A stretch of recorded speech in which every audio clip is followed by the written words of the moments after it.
오늘의 헤드라인 뉴스입니다. 미국 연준이 트럼프의 관세에 따른 막대한 불확실성을 의식하며 기준 금리를 동결했습니다. 올해 3연속 동결로 파월 의장은 이와 관련해 최근 높아지는 실업률과 대규모 관세가 인플레와 경기 둔화를 초래할 수도 있음을 시사했습니다. 미국과 중국이 오는 10일 스위스에서 첫 무역 협상에 나섭니다. 트럼프발 관세 부과로 미중 간 무역이 사실상 중단 수준이지만 세계 각국과 기업이 미중 관계를 예의주시하고 있는 만큼 유화적 제스처를 보였다고 해석됩니다. 대치하던 양국의 첫 회담이 향후 다른 국가 간 무역 협상에 극적인 전환점이 될지 귀추가 주목됩니다. 애플 부사장이 AI 검색이 기존의 검색 엔진을 대체할 것이라고 발언해 구글의 모회사 알파벳의 주가가 7% 이상 급락했습니다. 이 같은 발언은 미 법무부의 알파벳의 반독점 소송에 증인으로 참석하는 과정에서 나온 것으로 향후 구글의 검색 지배력이 흔들릴 것이라는 불안감에 하락한 것으로 해석됩니다. 미국 트럼프 행정부가 대중 칩 수출 제한을 종료할 것이라는 소식에 엔비디아가 3% 이상 급등했습니다. 미국 상무부 대변인은 인공지능 칩 수출에 대한 바이든 행정부의 제한을 철회할 것이라 발언함에 따라 엔비디아가 수혜를 받은 것입니다. 시청자 여러분 안녕하세요. 여러분의 성공 투자를 응원합니다. 출발 증시와이드 1부 시작합니다. 진행의 이가은입니다. 어제 뉴욕 증시는 상승하면서 마무리했습니다. 걱정했지만 잘 넘어갔던 FOMC도 있었는데요. 동결로 마무리를 지었고요. 파월 의장은 경제 불확실성이 더 커졌다라면서 앞에 더라는 단어를 더 추가하기도 했습니다. 다만 시장 안에서는 미중 무역 협상에 대한 기대감이 조금 더 컸던 모양새입니다. 이제 10일이 되면 미중 관련해서 만남이 좀 있을 예정이고요. 여기서 무역 협상도 이루어질 것이다라는 기대감이 높아지고 있습니다. 더불어서 장 막판 들어서는 트럼프 대통령이 AI 칩과 관련해서 수출 규제 좀 더 완화하겠다라고 이야기했습니다. 기존에 이제 바이든 행정부에서는 국가별로 차등적으로 수출을 좀 통제해왔었는데 트럼프 행정부가 이게 너무 복잡하다, 철회하겠다라는 발표를 내놓게 됐습니다. 원래 이제 15일부터 시행될 예정이었는데 이에 앞서서 규제 철회에 대한 소식이 보도가 되면서 엔비디아를 중심으로 반도체주가 급등하는 모습을 보였습니다. 이 내용이 오늘 우리 시장에서 개장하고 나서는 어떻게 반영하게 될지도 잠시 후에 함께 확인해 보도록 하겠습니다. 자, 그럼 먼저 오늘 저희가 준비한 코너부터 함께 소개해드리도록 하겠습니다. 오늘 첫 번째 코너로는 빅애플 스탁 준비되어 있습니다. 트럼프 대통령이 어제 우리 시간으로 개장한 이후에 속보로 전해진 내용으로 봤을 때는 세상을 뒤흔들 만한 발표를 하겠다라고 이야기를 했었는데요. 구체적인 내용이 나오진 않았지만 긍정적일 거라는 힌트는 좋습니다. 어떤 내용들이 나올 수 있을지 함께 예상해 보도록 하겠습니다. 그리고 두 번째 코너로는 코인 라이브 준비되어 있습니다. XRP가 국제 결제 대체 기대감이 높아지게 되면서 가격 상승도 같이 따라올 수 있을지 잠시 후에 내용 함께 체크해 보시죠.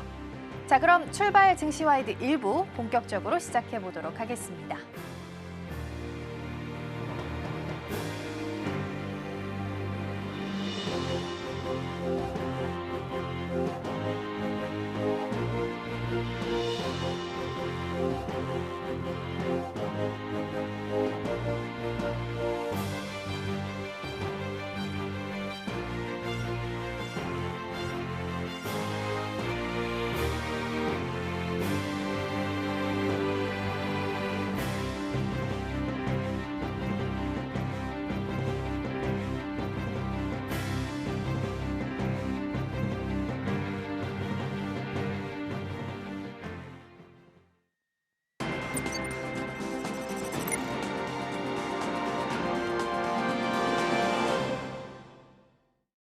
네, 첫 번째 코너 빅애플 스탁으로 이어가 보도록 하겠습니다. 오늘 도움 말씀에는 서울경제TV 윤경철 본부장 자리해 주셨습니다. 본부장님 어서 오세요. 네, 안녕하십니까.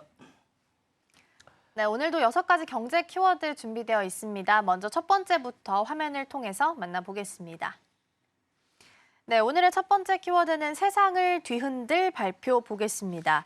우리 시간으로는 어제 개장한 이후에 이제 속보로 전해졌었는데요. 며칠 내에 세상을 뒤흔들 만한 발표를 하겠다라고 언급을 좀 내놨습니다. 구체적인 내용이 나오진 않았지만 긍정적일 것이다라는 힌트 정도만 줬는데요. 사실 내용이 없는데도 이런 발표를 내놨습니다. 이런 부분을 어떻게 해석을 좀 해봐야 될까요? 말씀하신 그대로인 것 같습니다. 그러니까 정책 발표라기보다는 정치적 기선제압이 아닌가라는 생각이 들고요. 뉴스 중심을 이제 자신에게 돌리고 이제 주도권을 확보하려는 정부적 포석이 아닌가라고 이제 판단이 됩니다. 먼저 첫 번째로 이제 언론의 중심에 다시 서기 위한 어쨌든 계산된 예고성 발언이라고 이제 판단할 수 있을 것 같고요. 일단 그 발언을 잘 보시면 될 것 같아요. 며칠 내 발표, 다 이렇게 이제 얘기를 했잖아요. 그러니까 포석을 까는 겁니다. 시한부 서스펜션 언급이라고 할 수 있는데 이런 것들은 이제 언론과 대중의 시선을 이제 자신의 입에 딱 고정을 시켜달라라고 이야기를 하고 곧 나올 거니까 자기의 입에 이제 고정을 시켜서 이제 내용보다는 말이 먼저라는 뉴스가 되는 구조를 이제 만드는 트럼프 특유의 어쨌든 미디어 활용법입니다. 그러니까 트럼프 대통령은 사실은 예전에 방송을 해봤던 사람이라 이제 미디어 활용을 좀 잘하는 이런 사람이다 보니까 어떻게 미디어를 활용해야 되는지 본인이 잘 알고 있기 때문에 이런 것들이 먼저 이제 예고편을 미리 이제 방송하듯이 이제 이렇게 미리 예고편을 보여주는 겁니다. 그리고 이제 두 번째로는 이런 것 같아요. 지지층 결집을 위해서 이제 카리스마를 한 번 더 보여주는 것 같습니다. 그러니까 세상을 뒤흔들 이런 단어를 또 씁니다. 그러니까 단어 하나하나를 잘 보셔야 될 것 같아요. 그래서 세상을 뒤흔들이라는 약간 이런 표현을 딱 쓰면서 자신이 여전히 질서를 뒤흔들 어떤 리더라는 이런 것들을 상기시켜주는 감성적 메시지를 일단 보여주는 겁니다. 그래서 말 한마디가 자신의 존재감을 이제 정치적 이벤트로 재포장하면서 이제 보여주는 지지층들에게 나 죽지 않았다. 여전히 살아있다라는 걸 한번 보여주는 게 아닌가라고 생각이 들고요. 그다음에 이제 요게 나온 시점을 잘 보셔야 될 것 같아요. 요게 이제 중동 방문 직전에 나온 메시지라는 점이 약간 상징적인데요. 외교 무대 앞에서 전략적 기대 심리를 약간 이제 조성하는 분위기가 좀 있습니다. 그래서 무역과 상관없다라고 선을 딱 걷어요. 그러니까 요거는 어쨌든 정치적 이슈가 분명히 있는 거고 지정학적 이슈가 있다. 그러면서 이제 사우디라든가 UAE라든가 카타르 외교전을 앞두고 자신은 카드 하나쯤은 가지고 있다. 이게 그러니까 이런 내용일 것이라고 하면서 이제 협상을 앞두고 뭔가 카드가 있으니까 경제 이슈가 아닌 지정학적 또는 정치적 발표일 가능성을 염두에 두면서 긴장해라. 약간 이런 메시지를 주는 것이 아닌가라는 생각이 좀 들고, 그러니까 아무튼 뭔지 잘 모르잖아요. 뭔지 잘 모르니까 예측 불가능한 무기를 하는 약간 트럼프의 어쨌든 혼란 전술이 아닐까라는 생각이 있는데 어쨌든 이런 것들을 다 포함하는 약간 전략이 아닐까라는 생각이 듭니다. 네. 그렇죠. 구체적인 내용이 없는 상황에서 발표할 거다라는 시그널만 보낸 상황입니다. 대표적으로 봤을 때 이제 기선 제압을 할 수 있는 트럼프식으로 보면 커뮤니케이션 방식 중에 하나로 판단을 좀 할 수 있을 것 같은데요. 사실 이런 소통 방식이 계속된다면 혼란을 야기할 수 있을 것 같긴 한데 네. 앞으로의 모습은 좀 어떻게 계속된다면 변화가 될까요? 사실 뭐 이런 방식이 좋은 건 아닙니다. 뭐 트럼프가 사실 이렇게 얘기해놓고 2주 안에 발표해놓고 아무것도 없었던 적이 많습니다. 왜 이제 트럼프는 이렇게 얘기하냐면 2주 정도가 지나면 사람들은 망각의 동물이기 때문에 잊는다. 자기가 2주 안에 발표하겠다는 내용을 그 사실조차 잊는다는 걸 알고 있습니다. 실제로 그런 적이 많기 때문에 발표를 안 한 적이 너무나 많습니다. 그렇기 때문에 이번에도 별로 기대를 안 하는 경우도 있으면서 내용이 없을 거다라고 얘기를 하고요. 기대를 높이는 메시지만 남기는 경우가 많습니다. 그래서 무대 위의 연출가처럼 이제 국면을 장악하려는 전략이 좀 많고요. 이런 것들이 많고 정치는 이제 실질적인 수사보다는 결과보다는 예고, 우리 책임보다는 퍼포먼스로 흐르는 경우가 많기 때문에 이렇게 이제 얘기하는 경우가 많아서 사실은 이제 생산에 무슨 말을 했는가라고 하는 부분만 그러니까 처음에 예고편만 보여주는 경우가 상당히 많습니다. 그래서 내용이 없는 약간 뭐라 그럴까 이제 그런 쇼라든가 약간 어떤 영화라든가 예고편만 큰 이런 영화 같은 약간 이런 경우가 많기 때문에 생산의 정치에서 이제 관전의 정치라고 할까요? 이런 게 되지 않을까라는 생각이 좀 들고요.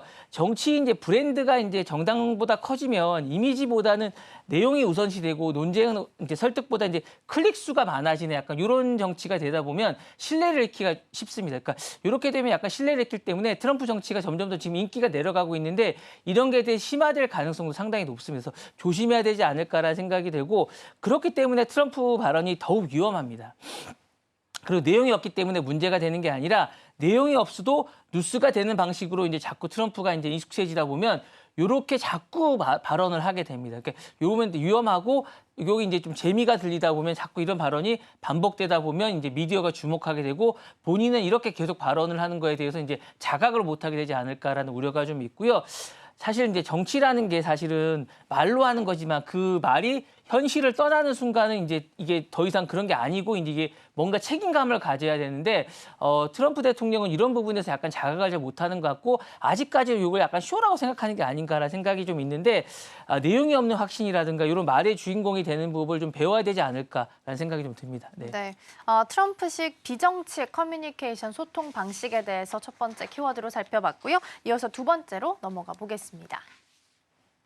네, 두 번째 키워드는 고양이 외교 보도록 하겠습니다. 이번에는 이제 캐나다랑 관련된 내용인데요. 트럼프 대통령이 트루스 소셜에 캐나다를 이제 미국 덕에 사는 무임승차 국가라고 비난하는 글을 올린 바가 있었습니다. 그런데 이제 캐나다 총리와 회담이 시작되고 나서부터는 캐나다는 나에게 매우 특별한 나라다. 나의 어머니 쪽 친척이 캐나다에 있었다라면서 호감을 표현하면서 상대적으로 좀 다른 모습을 보였습니다. 이렇게 달라진 모습은 어떻게 해석을 좀 해보면 좋을까요? 사실 뭐 약간 저는 연기가 아닌가라는 생각이 좀 드는데 극적으로 사실 이렇게 가능할까라고 이제 저는 생각이 좀 듭니다. 그러니까 왜냐하면 극적인 원건 모드로 이제 어쨌든 이렇게 전환한 모습은 전형적인 정부적인 연기 어쨌든 그런 전략이 아닐까라는 생각이 드는데 이 부분은 사실 이제 이 발언을 약간 특이할 수 있으니까 캐나다 나라랑 특별한 나라다라고 이야기하면서도 이 나라가 왜 특별한지는 자신의 어머니가 아니라 자신의 어머니의 친척이 있는 그런 나라라고 얘기를 했단 말이에요. 그러니까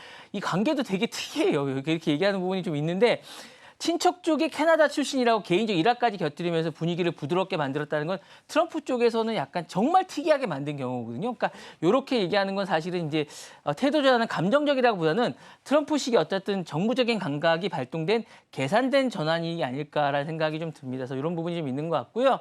사실은 외교적 무대에서 이제 트럼프는 계속 이런 걸 많이 해왔습니다. 그래서 공격을 먼저 해오고 공격한 다음에 약간 후퇴했다가 포용하는 약간 이런 치고 빠지기 전략을 많이 해왔는데 이번에도 약간 그런 게 아닐까라는 판단이 좀 들고요. 모두가 그를 중심에 놓고 움직이게 만드는 방식이 아닐까. 그러니까 제가 이제 첫 번째 말씀드렸던 거 약간 비슷한 약간 이런 전략인데 자신을 중심에 놓고 모든 것들을 보게 할 수 있게끔 약간 이런 방식으로 할 수 있으면서 즉 어떻게 보면 강경한 사전 발언은 이제 지지층 결집을 먼저 시킨 다음에 언론을 자극합니다. 그다음에 회담에서 이제 많은 것들을 기대하게 하죠. 그래서 어떤 이야기가 나올게 이제 막 기대를 딱 하게 했다가 이렇게 하고 있는데 갑자기 외교 실익과 정부적 유연성을 확보하기 위한 왜냐하면 이런 걸 계속하면 외교적 실익을 전혀 얻을 수 있는 게 없습니다. 그러니까 외교 현장에서는 또 실익을 얻어야 되니까 부드럽게 이제 하게 되는 거죠. 그래서 이런 건 이제 트럼프의 이제 책이 있습니다. 협상의 이슈라 책이 있는데 거기 나온 그대로 하는 게 아닌가라는 생각이 들고요. 대결을 이제 협상을 들어가게 돼서는 예상 밖의 유화 마무리로 풀어내는 건데 사실 그는 이제 이런 것들을 이제 예상 밖에 불가능하게 만들고 불가능한 것들은 이제 결국 협상의 무기로 하는 설계를 미리 해왔던 게 아닌가라는 판단이 들고 이런 것들은 이제 앞뒤가 다를 수 있겠지만 트럼프 대통령이 이제 바라는 건 이런 것 같아요. 이제 일관되게 하되 자기 중심으로 판을 만들어서 자기가 원하는 것을 이끄는 것이 자신은 가장 중요하다라고 판단하는 것이 아닌가라는 거고 이게 이번 협상에서 이제 고양이 외교로 하는데 이게 이번 협상에서 그대로 드러난 것이라고 말할 수 있을 것 같습니다. 네. 일단 어떻게 보면 연기일 가능성이 높다라는 부분에 대해서 제시를 좀 해주셨습니다. 그리고 트럼프 대통령은 또 감정적이기보다는 계산적인 전략가로서 이름이 좀 알려져 있는 상태인데요. 지지층과 외교 상대국 모두에게 일단은 다중적인 플레이를 하고 있는 것으로 보입니다. 그러면 미국 대 캐나다 이 전략은 앞으로 어떻게 설정이 좀 되게 될까요? 일단 여러 가지로 보면 지금 얘기했던 협상의 기술이 그대로 적용이 될 거는 같아요. 그러니까 이제 여러 가지 있을 것 같은데 표면적으로는 실제 협상할 수 있지만 투트랙 전략을 쓸 것 같아요. 트럼프는 이제 무역이라든가 국방이라든가 안보를 놓고 이제 언론을 향해서는 이제 공격적인 메시지를 계속 할 것 같습니다. 왜냐하면 지지층 결집을 해야 되니까요. 그렇지만 실무적으로는 계속 유화적인 협상을 해서 이제 실질적으로 많은 것들을 이끌어내야 될 것 같습니다. 그래서 이렇게 양면 투트랙을 쓸 것 같고요. 둘째로는 이제 캐나다에서는 이제 캐나다가 이제 에너지라든가 히토리라든가 북극 항로라든가 전략적 공급 기지가 있습니다. 그래서 이런 것들을 재정렬해야 되지 않을까라는 생각이 있는데 미국의 공급망에 재편하면서 캐나다 자원을 이 안에 묶어야 되기 때문에 이런 부분에서는 정말로 뭔가를 협상을 계속 열어야 되는 그런 것들이 있으면서 이런 부분에 대해서는 묶어두는 방식을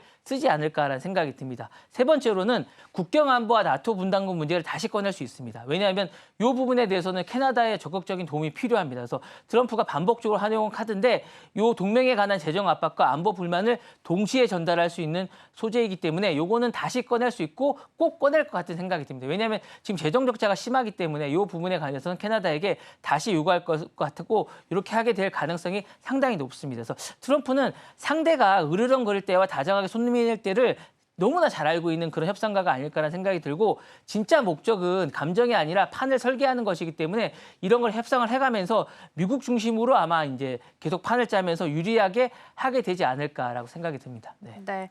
일단 캐나다와 미국 사이에 있었던 총리 회담까지 좀 짚어봤고요. 이어서 세 번째 키워드 넘어가 보도록 하겠습니다.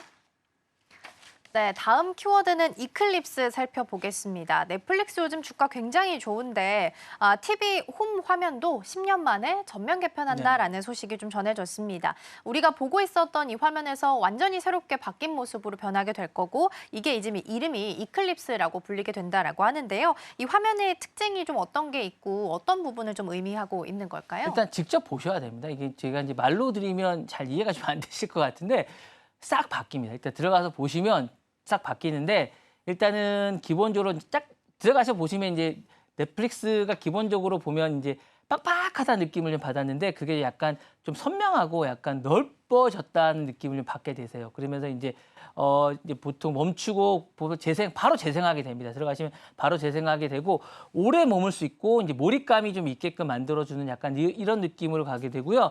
머뭇거리지 않고 바로 콘텐츠를 선택할 수 있게끔 하게 되는 그런 느낌이 들고 감정을 자극하고 선택을 유도할 수 있는 이제 사용자가 이제 좀 더 이제 편하게 할 수 있는 그런 건데 이게 이런 겁니다. 이제 쇼핑몰을 여러분들이 많이 사용하시잖아요. 쇼핑몰에서 아이디어를 저는 얻었다고 생각합니다. 넷플릭스가. 그러니까 쇼핑몰에 좀 더 오래 머물 수 있도록 그리고 카지노에서도 이제 제가 이제 얻었다고 생각하는데 카지노 가시면 창을 많이 없애잖아요. 그리고 시계를 없앱니다. 그러니까 카지노에 오래 머물 수 있도록 하는 거와 마찬가지로 넷플릭스에 좀 더 오래 머물 수 있도록 이제 UI를 사용자 환경을 개발한 게 아닌가. 그러니까 넷플릭스가 사람들이 이제 쓰면서 가장 불편해했던 것들이 사용하는 게 너무 불편하다. 이게 너무 빡빡하고 뭘 봐야 될지 모르겠다. 내용은 너무 많은데 저도 그런 생각을 하거든요. 봐야 될 건 너무 많은데 결정장애를 일으킵니다. 도대체 뭘 봐야 될지 모르겠다. 그리고 제가 재밌었던 걸 하나 보는데 이걸 재밌었던 걸 하나 보고 나서 유사한 것들을 봤는데 정말 이게 유사한 건지 잘 모르겠고 보고 싶은 게 없어요. 그러니까 그런 결정을 못하게 하는 것들이 너무 많았었는데 이번에 그런 결정 장애를 없애주겠다라고 하는 것들이 나온 게 이번에 UI입니다. 10년 만에 나온 UI라서 그런 경험 설계를 중심으로 한 플랫폼들을 다시 만들겠다고 한 게 이번 결정이고요. 그래서 넷플릭스가 이제 콘텐츠를 고르는 공간이 아니라 선택을 설계하는 플랫폼이 되고 있다는 걸 보여주는 이런 설계고요. 그래서 이제 설계의 어떤 다양한 기능들은 많습니다. 그런 것들은 들어가서 보시라고 이제 말씀을 드리고 싶고 약간 이제 제가 감각적으로 설명을 드리고 싶은 건 느끼게 하고 머물게 하고 클릭하게 하는 약간 UI라고 말씀을 드리고 싶어서 이제 이클립스는 약간 전환의 첫 장면인가 걸 말씀을 드리고 들어가시면 시원하게 첫 장면이 나옵니다. 그래서 이게 바뀐 거 아닌가라고 말씀을 드리고 싶습니다. 네. 네. 넷플릭스가 이번에 10년 만에 홈 화면을 전면적으로 개편한다라는 말씀을 좀 해주셨습니다. 사실 밥 먹기 전에 어떤 거 볼까 막 고르고 있다가 밥 다 먹는 경우가 많다라는 이야기가 있었는데 홈 화면이 전면 개편되고 나면 이러한 시간들도 많이 줄어들 수 있다라는 부분에 대해서 언급을 좀 해주셨습니다. 그러면 이렇게 바꾸는 전면 재개편을 통해서 이클립스를 통해서 넷플릭스는 이 방향성을 어떻게 가지고 가고자 하는 걸까요? 일단은 그동안에 이제 콘텐츠를 어떻게 채울까로 넷플릭스가 상당히 고민을 많이 했습니다. 그러니까 이렇게 해서는 한계점이 좀 오는 것 같아요. 그러니까 넷플릭스가 고민하는 게 뭐냐면 구독자가 거의 한계점이 왔습니다. 그러니까 이 구독자를 늘리는 데 있어서는 어떤 방식을 써야 될지에 대한 계속 고민을 하고 있는 것 같아요. 그래서 이제 구독자를 늘리고 구독자를 늘리는 것만이 능사가 아니라 구독자들이 얼마만큼 이 안에서 오랫동안 이 넷플릭스에 체류하는가 이게 상당히 중요하고 이것들이 그래야만이 주가에 반영이 되거든요. 그래서 이 부분에 대한 고민을 하다 보니까 콘텐츠만으로는 그게 이제 힘들다고 생각을 하는 겁니다. 사실 넷플릭스와 디즈니는 어쨌든 이 약간 수익 모델이 약간 다릅니다. 넷플릭스 철저하게 스트리밍과 넷플릭스 안에서만 해야 되지만 디즈니는 테마파크도 있고 여러 가지가 있기 때문에 서로가 수익 모델이 다르기 때문에 넷플릭스 이 안에서 뭔가 승부를 봐야 됩니다. 그래서 무엇을 보여줄까가 아니라 이제 어떻게 보여줄 것인가를 설계하는 플랫폼으로 바뀌어야 되지 않을까라는 생각이 들어서 이 부분에 대한 고민을 많이 한 거고 향후에도 이렇게 가지 않을까라는 판단이 들고요. 그래서 이클립스를 통해서 이제 단순한 콘텐츠 창고, 그동안 창고였다고 생각이 들거든요. 그러니까 많은 것을 어쨌든 콘텐츠를 많이 넣어서 어쨌든 아카이브형의 창고였다면 이제 선택을 어떻게 하고 몰입을 어떻게 유도할 것인가. 그러니까 사람들이 어떻게 선택을 하고 최적화된 설계를 해주고 그다음에 몰입을 어떻게 할 것인가에 대한 고민을 좀 해주고요. 감정형으로 이제 인터페이스를 하고 그러니까 최적화란 말이 정말 맞는 것 같아요. 이 사람한테 잘 맞는 것들을 정말 만족해할 수 있는 컨텐츠를 제시해 주는 거죠. 첫 화면에 제시를 해주면서 이제 전환을 해주고 실시간으로 이 컨텐츠가 정말 나를 이해한다라는 생각을 정말 하게 해주는 거죠. 정말 그게 정말 중요한 것 같아요. 저는 이게 콘텐츠가 정말 나를 이해한다. 이 정말 인식을 하고 심리적 경험의 동반자라는 느낌을 받게끔 그런 콘텐츠를 배열할 수 있는 어떤 레이아웃을 설계하지 않을까라는 생각이 들고 이 플랫폼을 넘어서 이제 엔터테인먼트 OS로 약간 진화하고 싶은 생각이 좀 있는 것 같아요. 그러니까 이게 약간 뭔가의 어쨌든 플랫폼에 OS를 만들고 싶은 생각이 있는 것 같아요. 그래서 이 자체를 통해야 뭔가를 만들 수 있는 이걸 통하지 않으면 포탈처럼 뭔가를 통하지 않으면 안 되는 약간 진화하려는 약간 이런 것 같고 콘텐츠 소비의 어떤 입구 같은 약간 이런 식의 자신들을 뭔가를 통하지 않으면 안 되는 약간 이런 것 같은 포탈 같은 참여의 출발점을 하고자 하는 약간 이런 식의 어떤 그런 것들을 하고자 하는 그런 욕망이 좀 있는 그런 생각이 있습니다. 네. 네, 사용자에게 딱 맞춘 콘텐츠를 이클립스를 통해서 제공하겠다라는 의지를 보이고 있는데 실제적으로 그렇게 될지도 계속해서 체크해 보시면 좋겠습니다. 자, 그럼 이어서 다음 키워드 함께 확인해 보시죠. 네, 다음 키워드는 마법의 왕국 디즈니 보겠습니다. 디즈니가 이제 실적을 발표를 했는데 예상치를 웃도는 분기 실적을 발표를 하면서 주가가 급등한 바가 있습니다. 이 안에 세부적인 내용을 좀 살펴봤을 때는 특히나 이 테마파크 부분에서 시장 기대치를 한 10% 이상 웃돌게 발표를 한 것으로 보이면서 여전히 디즈니 안에서는 이 테마파크가 핵심 수익원임을 다시 한번 확인을 좀 할 수 있었거든요. 그럼 이번에 실적 발표가 의미하고 있는 건 어떤 것들이 좀 있을까요? 저는 이게 깜짝 놀랐어요. 디즈니 이렇게 많이 뛸지 정말 몰랐습니다. 상당히 놀랐고요. 무역 전쟁이 이제 거세지면서 디즈니가 이제 약간 힘들 줄 알았는데 상당히 이제 그렇지 않았다는 걸 이제 입증을 했습니다. 이제 어제 저녁에 이제 오늘 아침에 이제 잠깐 나왔는데 실적 발표가 예상치를 웃돌았습니다. 그래서 분기 실적 발표를 했는데 주가가 급등했습니다. 뭐 10%를 넘었는데 사실은 이제 미국 내 테마파크 부분에 18억 달러 영업이익을 이제 기록했고 시장 기대치 10%를 넘어서면서 전체 수익의 핵심 동력임을 이제 나타냈고 이렇게 했는데요.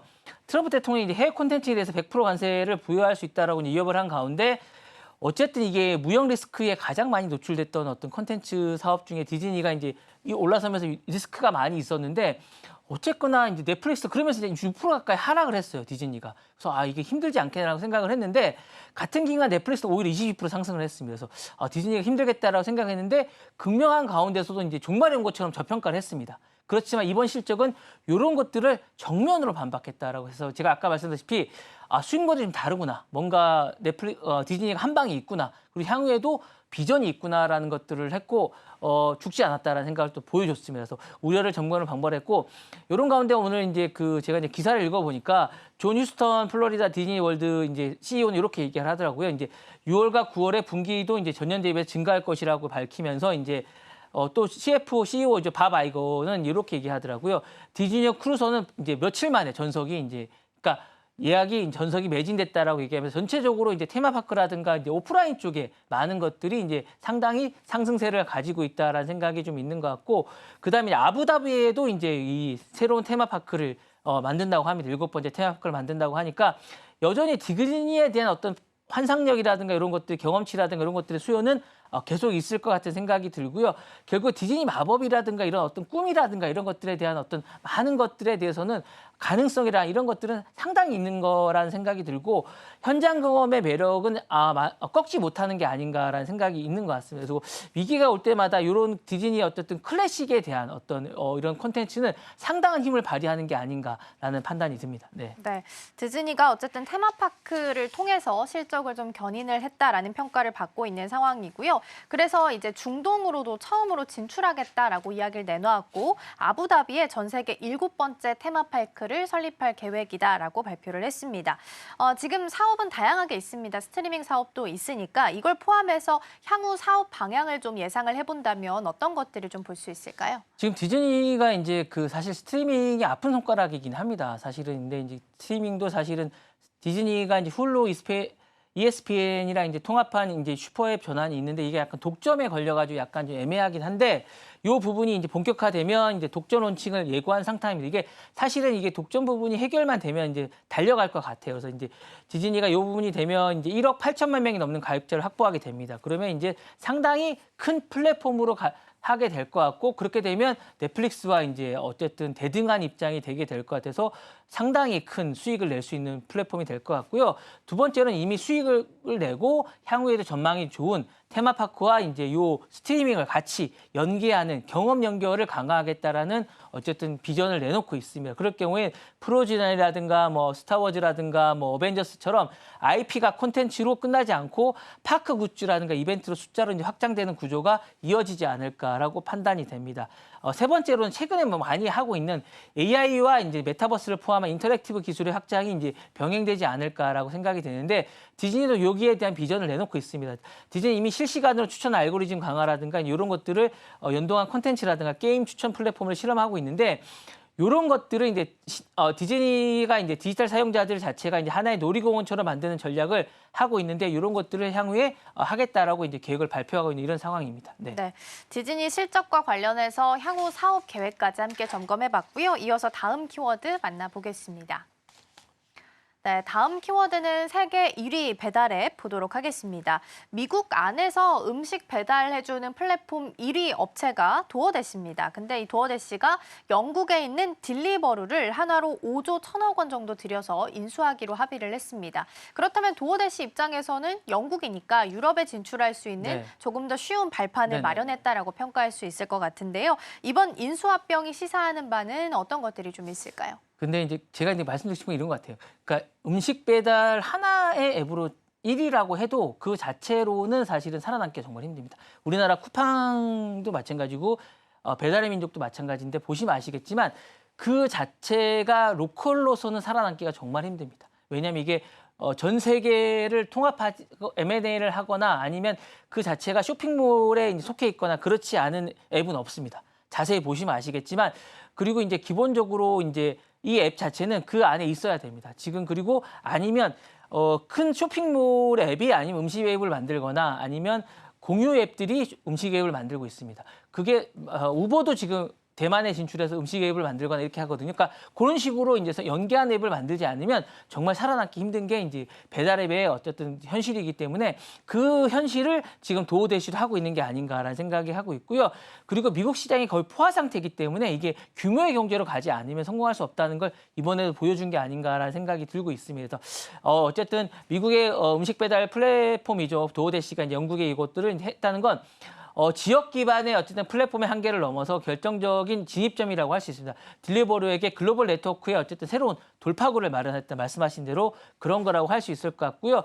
규모의 경제와 이제 시장 다변화라는 이런 것들의 어쨌든 키워드를 공유했다고 할 수 있을 것 같습니다. 단순한 배달이 로컬 커머스 전반과 라스트 마일의 텍 플랫폼으로 이제 전환하는 것 같습니다. 그래서 말씀하셨던 대로 유럽의 수요망과 인프라, 물류 데이터와 지역 파트너십을 한꺼번에 손에 넣고 새로운 공룡으로 탄생하는 약간 이런 것 같은 약간 이런 생각이 들고요. 사실 이렇게 되면 이제 세계적인 물류 앱과 어쨌든 배달 앱과 함께 경쟁을 하게 되는 그런 시작이라고 할 수 있을 것 같은 그런 생각이 듭니다. 네.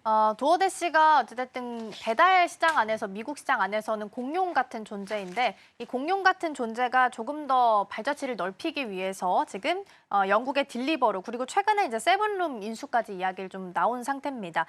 세븐룸 같은 경우에는 미국 레스토랑 예약 업체로 보시면 될 것 같고요. 다양하게 사업을 좀 펼치기 위해서 발판을 좀 마련하는 것 같습니다. 그러면 향후에 이렇게 인수합병 이야기가 나왔을 때 어떻게 시너지를 낼 수 있을 것으로 예상을 좀 하시는지 그리고 어떤 플랫폼으로 도어대시는 좀 변화하게 될까요? 네, 이제 배달로는 제가 말씀드린 대로 약간 힘들기 때문에 커머스로 가지 않을까라는 생각이 들어요. 그러니까 이게 사실은 배달만 하는 게 아니고요. 커머스도 같이 하게 됩니다. 하시면 이제 보시면 이제 동남아 같은 데 가시면 뭐 크랩이나 이런 것들도 있습니다. 그러니까 뭐냐면 택시를 부르는 약간 그런 앱들이 있거든요. 이런 앱들도 사실은 배달을 같이 합니다. 이것만 하는 것이 아니고 디디심추나 이런 것들도 마찬가지거든요. 그러니까 이런 식으로 뭔가를 같이 하게 되는데 이 앱도 도어대시도 이제 약간 이런 식으로 변형될 것 같아요. 그래서 이제 도시 단위로 커머스 전반을 통합하려는 전략 포인트가 아닐까라는 생각이 들고 단지 음식뿐만 아니라 생필품이라든가 편의점이라든가 약국 심지어 B2B 상품까지 할 게 될 것 같은데 인도가 이런 걸 많이 해요. 그러니까 이런 모델을 그대로 할 것 같은 생각이 있고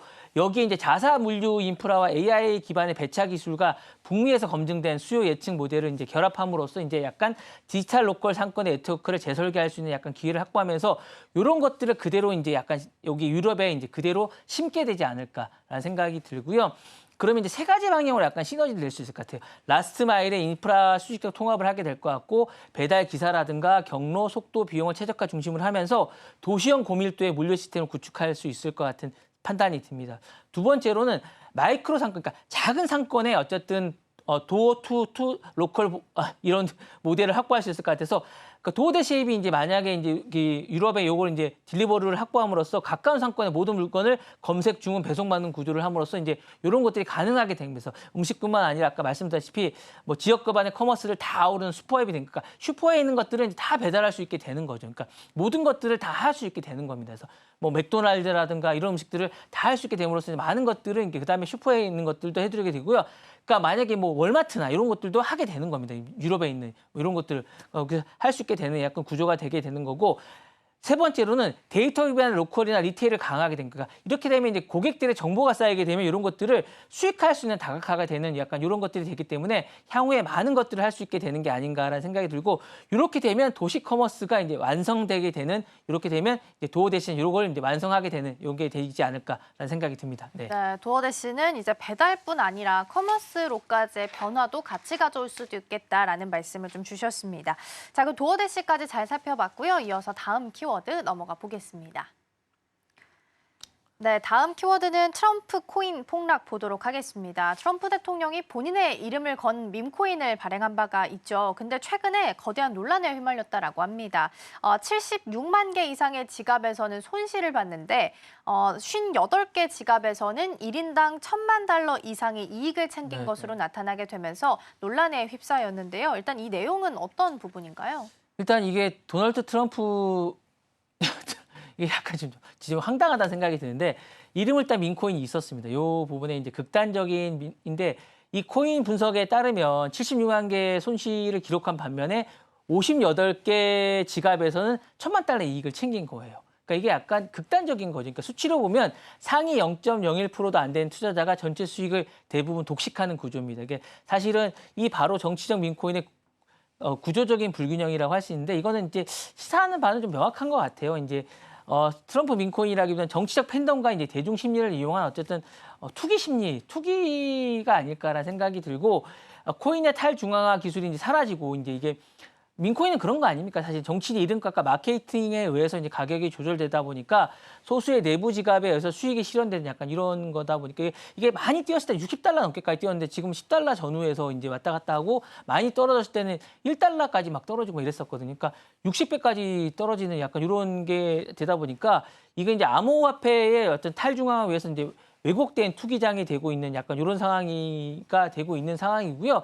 이거에 대해서 사실은 더 문제는 이 수수료를 트럼프 미디어가 챙기고 있습니다. 3억 달러가 넘는 수수료를 트럼프 미디어에서 챙기고 있다는 게 문제가 좀 되고 있는 이런 상황입니다. 사실 그 문제는 트럼프 민코인만의 문제가 아니라 사실은 요 밑에 이제 멜라니아 민코인도 있었습니다. 그러니까 멜라니아 이름으로 이제 민코인도 있었는데 이 민코인도 사실은 해당 코인이 이제 공식 발표가 되기 전에 단 2분 30초 만에 24개 지갑에서 260만 달러가 이제 팔렸습니다. 사전에 챙기는 약간 이런 사건도 있었거든요. 그러니까 왜냐하면 대통령도 그렇고 영부인 민코인도 하면서 이제 수수료로 이제 1억 달러 이상의 또 차익을 챙기는 경우도 또 있었다고 이야기를 합니다. 그러니까 이런 민코인이 계속 생기면서 문제가 생기면서 선량한 피해자들이 너무 많이 생긴다는 거죠. 물론 이거를 뭐 영부인이나 대통령 자체가 이익을 챙기지 않았지만 어쨌든 이걸 운영하는 재단 자체가 가족들이 운영하는 거다 보니까 좀 논란이 되고 이해상충이 있는 게 아닌가라는 이야기가 계속 나오고 있는 가운데 뭔가 이게 대비책이 있어야 되지 않을까라는 생각이 듭니다. 네. 그렇죠. 규제 사각지대에 있는 밈코인이다 보니까 수익은 한쪽으로 집중이 되고 오히려 다른 피해들, 손실은 좀 대중이 떠안는 구조가 계속해서 반복이 되다 보니까 밈코인 광풍의 민낯이 이렇게 해서 드러나고 있지 않나라는 생각도 드는데요. 그럼 향후에 이런 현상이 계속해서 지속이 되게 된다면 미국 암호화폐 시장은 어떻게 예상을 좀 하고 계실까요? 일단 뭐 투자를 하지 않지 않을까요? 제 생각, 저 같은 투자 안 할 것 같아요.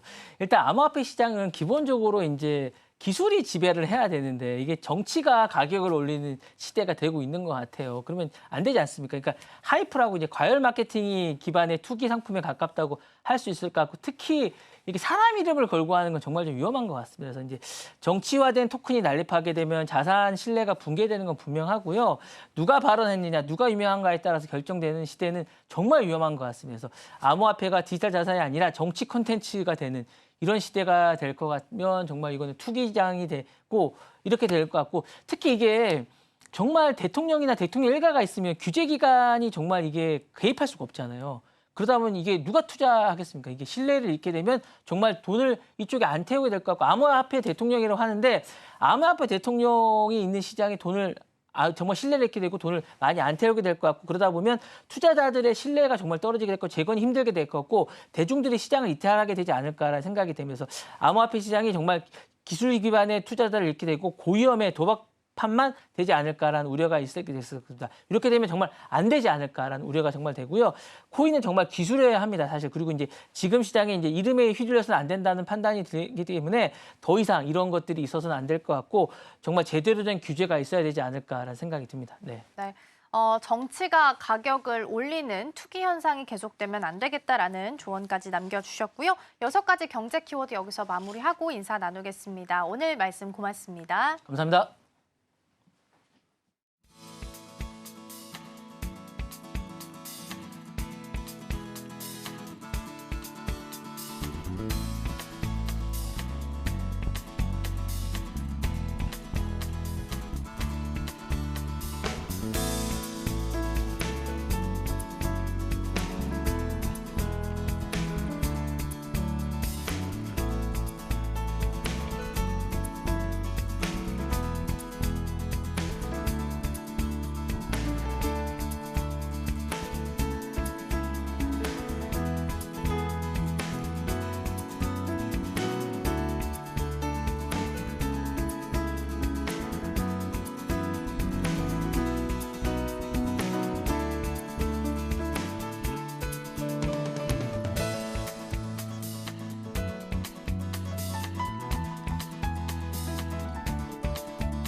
오늘 아침 빼놓을 수 없는 암호화폐 소식 전해드립니다.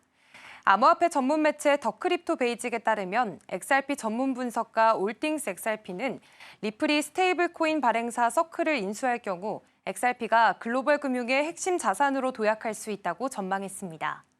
리플은 최근 서클에 50억 달러 규모의 인수 제안을 했지만 거절당했으며 이후 200억 달러로 상향 제안했다는 소문도 나왔습니다. 다만 공식 확인은 없는 상태인데요.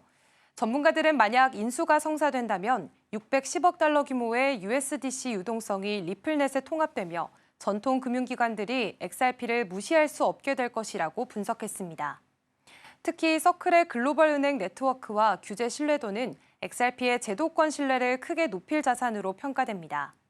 리플은 이미 리플 USD를 발행 중이며 USDC까지 확보할 경우 XRP의 역할은 더욱 중요해질 전망입니다. 이는 송금 속도와 비용 절감뿐 아니라 글로벌 결제 인프라로의 도약에도 기여할 것으로 보입니다. 암호화폐 전문 매체 비인크립토에 따르면 미국이 전 세계 비트코인 해시레이트의 75% 이상을 차지하며 채굴 주도권을 장악한 가운데 중국이 자국 내 채굴 금지를 재검토할 가능성이 제기됐습니다. 중국은 2021년 이후 공식적으로 모든 암호화폐 채굴과 거래를 금지했지만 여전히 전 세계 해시레이트의 약 15%가 중국에서 발생하는 것으로 분석되며 비공식 채굴이 이어지고 있는 모습입니다. 전문가들은 중국이 단속을 유지하면서도 내부적으로 전략적 재조정을 고민하고 있을 가능성을 언급했습니다. 특히 중국은 아식 채굴 장비의 주요 수출국으로 미국 채굴 산업의 중요한 공급망을 형성하고 있는데요. 디지털 위안화 중심의 정책도 병행하며 탈달러화 전략을 강화하고 있습니다. 중국과 러시아가 일부 에너지 거래에서 비트코인을 결제 수단으로 활용한 정황도 포착되며 향후 암호화폐 관련 그림자 경제가 확대될 가능성도 제기됐습니다. 중국 개인 투자자들이 노동절 연휴를 맞아 금을 대거 매도하자 비트코인 가격이 급등했습니다. 디지털 금으로 불리는 비트코인이 가치 저장 수단으로 자리 잡아가고 있다는 분석인데요. 금융정보 사이트 인베스팅닷컴에 따르면 지난 2일 오후 5시 기준 금 선물 가격은 온스당 약 3,267달러로 지난달 사상 최고가 대비 7% 하락했습니다. 반면 같은 기간 비트코인은 약 1억 2,400만 원에서 1억 4천만 원대로 13% 상승했습니다. 이번 금값 하락의 배경에는 중국 개인 투자자들의 대규모 매도세가 있었습니다. 이들은 상하이 선물거래소 등에서 약 100만 온스의 금을 시장에 내놨는데요. 전문가들은 이 자금이 비트코인으로 이동하며 가격 상승을 견인했다고 분석했습니다. 비트코인은 영속성, 희소성, 채굴의 어려움 등 여러 면에서 금과 유사해 디지털 금으로 평가받고 있습니다. 미 연준 제롬 파월 의장도 비트코인을 금의 경쟁자로 언급한 바 있습니다. 파이네트워크가 메인넷 지갑 활성화 기능을 출시하고 결제 플랫폼 뱅사의 KYB 승인을 획득하며 글로벌 시장에서의 활용 가능성을 크게 넓히고 있습니다. 시장 데이터에 따르면 파이코인은 현재 약 0.57달러에서 거래가 되고 있으며 최근 24시간 동안 0.57% 상승했습니다.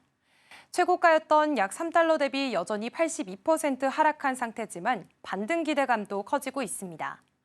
특히 0.6달러 저항선을 돌파할 경우 1달러까지 상승할 가능성이 있다는 분석이 나옵니다.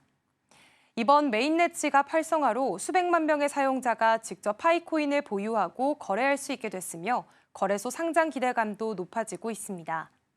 뱅사도 KYB 승인을 통해 100개국 이상에서 파이코인을 현금으로 구매할 수 있는 길을 열었는데요. 이는 글로벌 채택을 가속화할 전망입니다.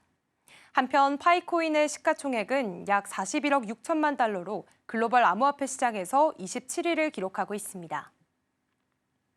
스탠다드 차타드가 바이낸스의 생태계 토큰인 BNB의 가격이 올해 2배 이상 오를 것으로 전망했습니다.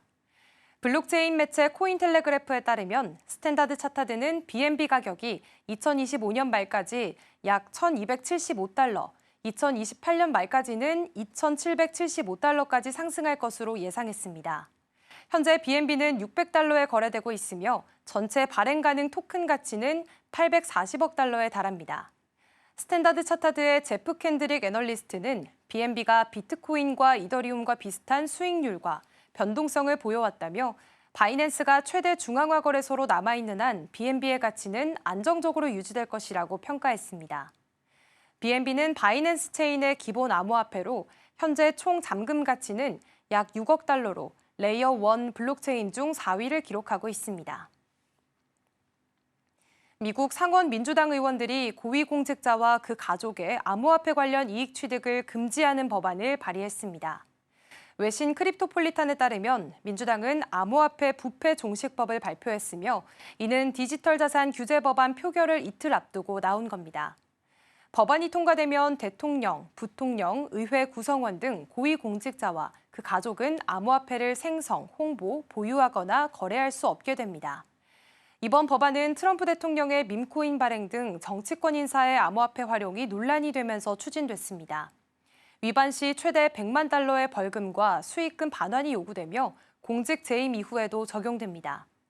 법안을 둘러싼 찬반 의견도 팽팽한데요.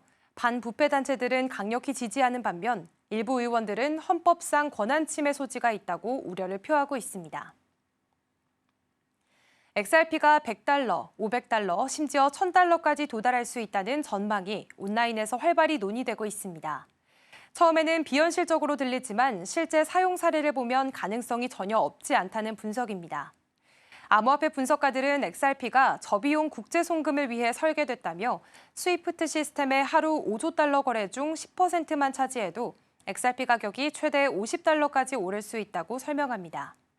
또 은행들이 국제 결제용으로 묶어둔 27조 달러 규모의 자금을 XRP가 일부 대체할 경우 100달러까지 상승할 수 있다는 전망도 나왔습니다. 특히 리플이 은행 라이선스를 취득하거나 중앙은행과의 협력이 확대될 경우 500달러대까지 상승할 수 있으며 글로벌 파생상품 시장의 일부 결제에 XRP가 활용되면 1000달러도 가능하다는 시나리오가 제시됐습니다. 다만 현재는 법적 문제와 규제 불확실성이 발목을 잡고 있지만 이러한 장벽이 해소되면 빠른 변화가 예상된다는 평가입니다. 지금까지 코인 이슈 전해드렸습니다.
네, 전일장 이슈와 오늘장 분위기 짚어보겠습니다. 스탁포인트 시간입니다. SCTV 황민혁 전문가와 함께합니다. 어서 오세요. 네, 안녕하십니까.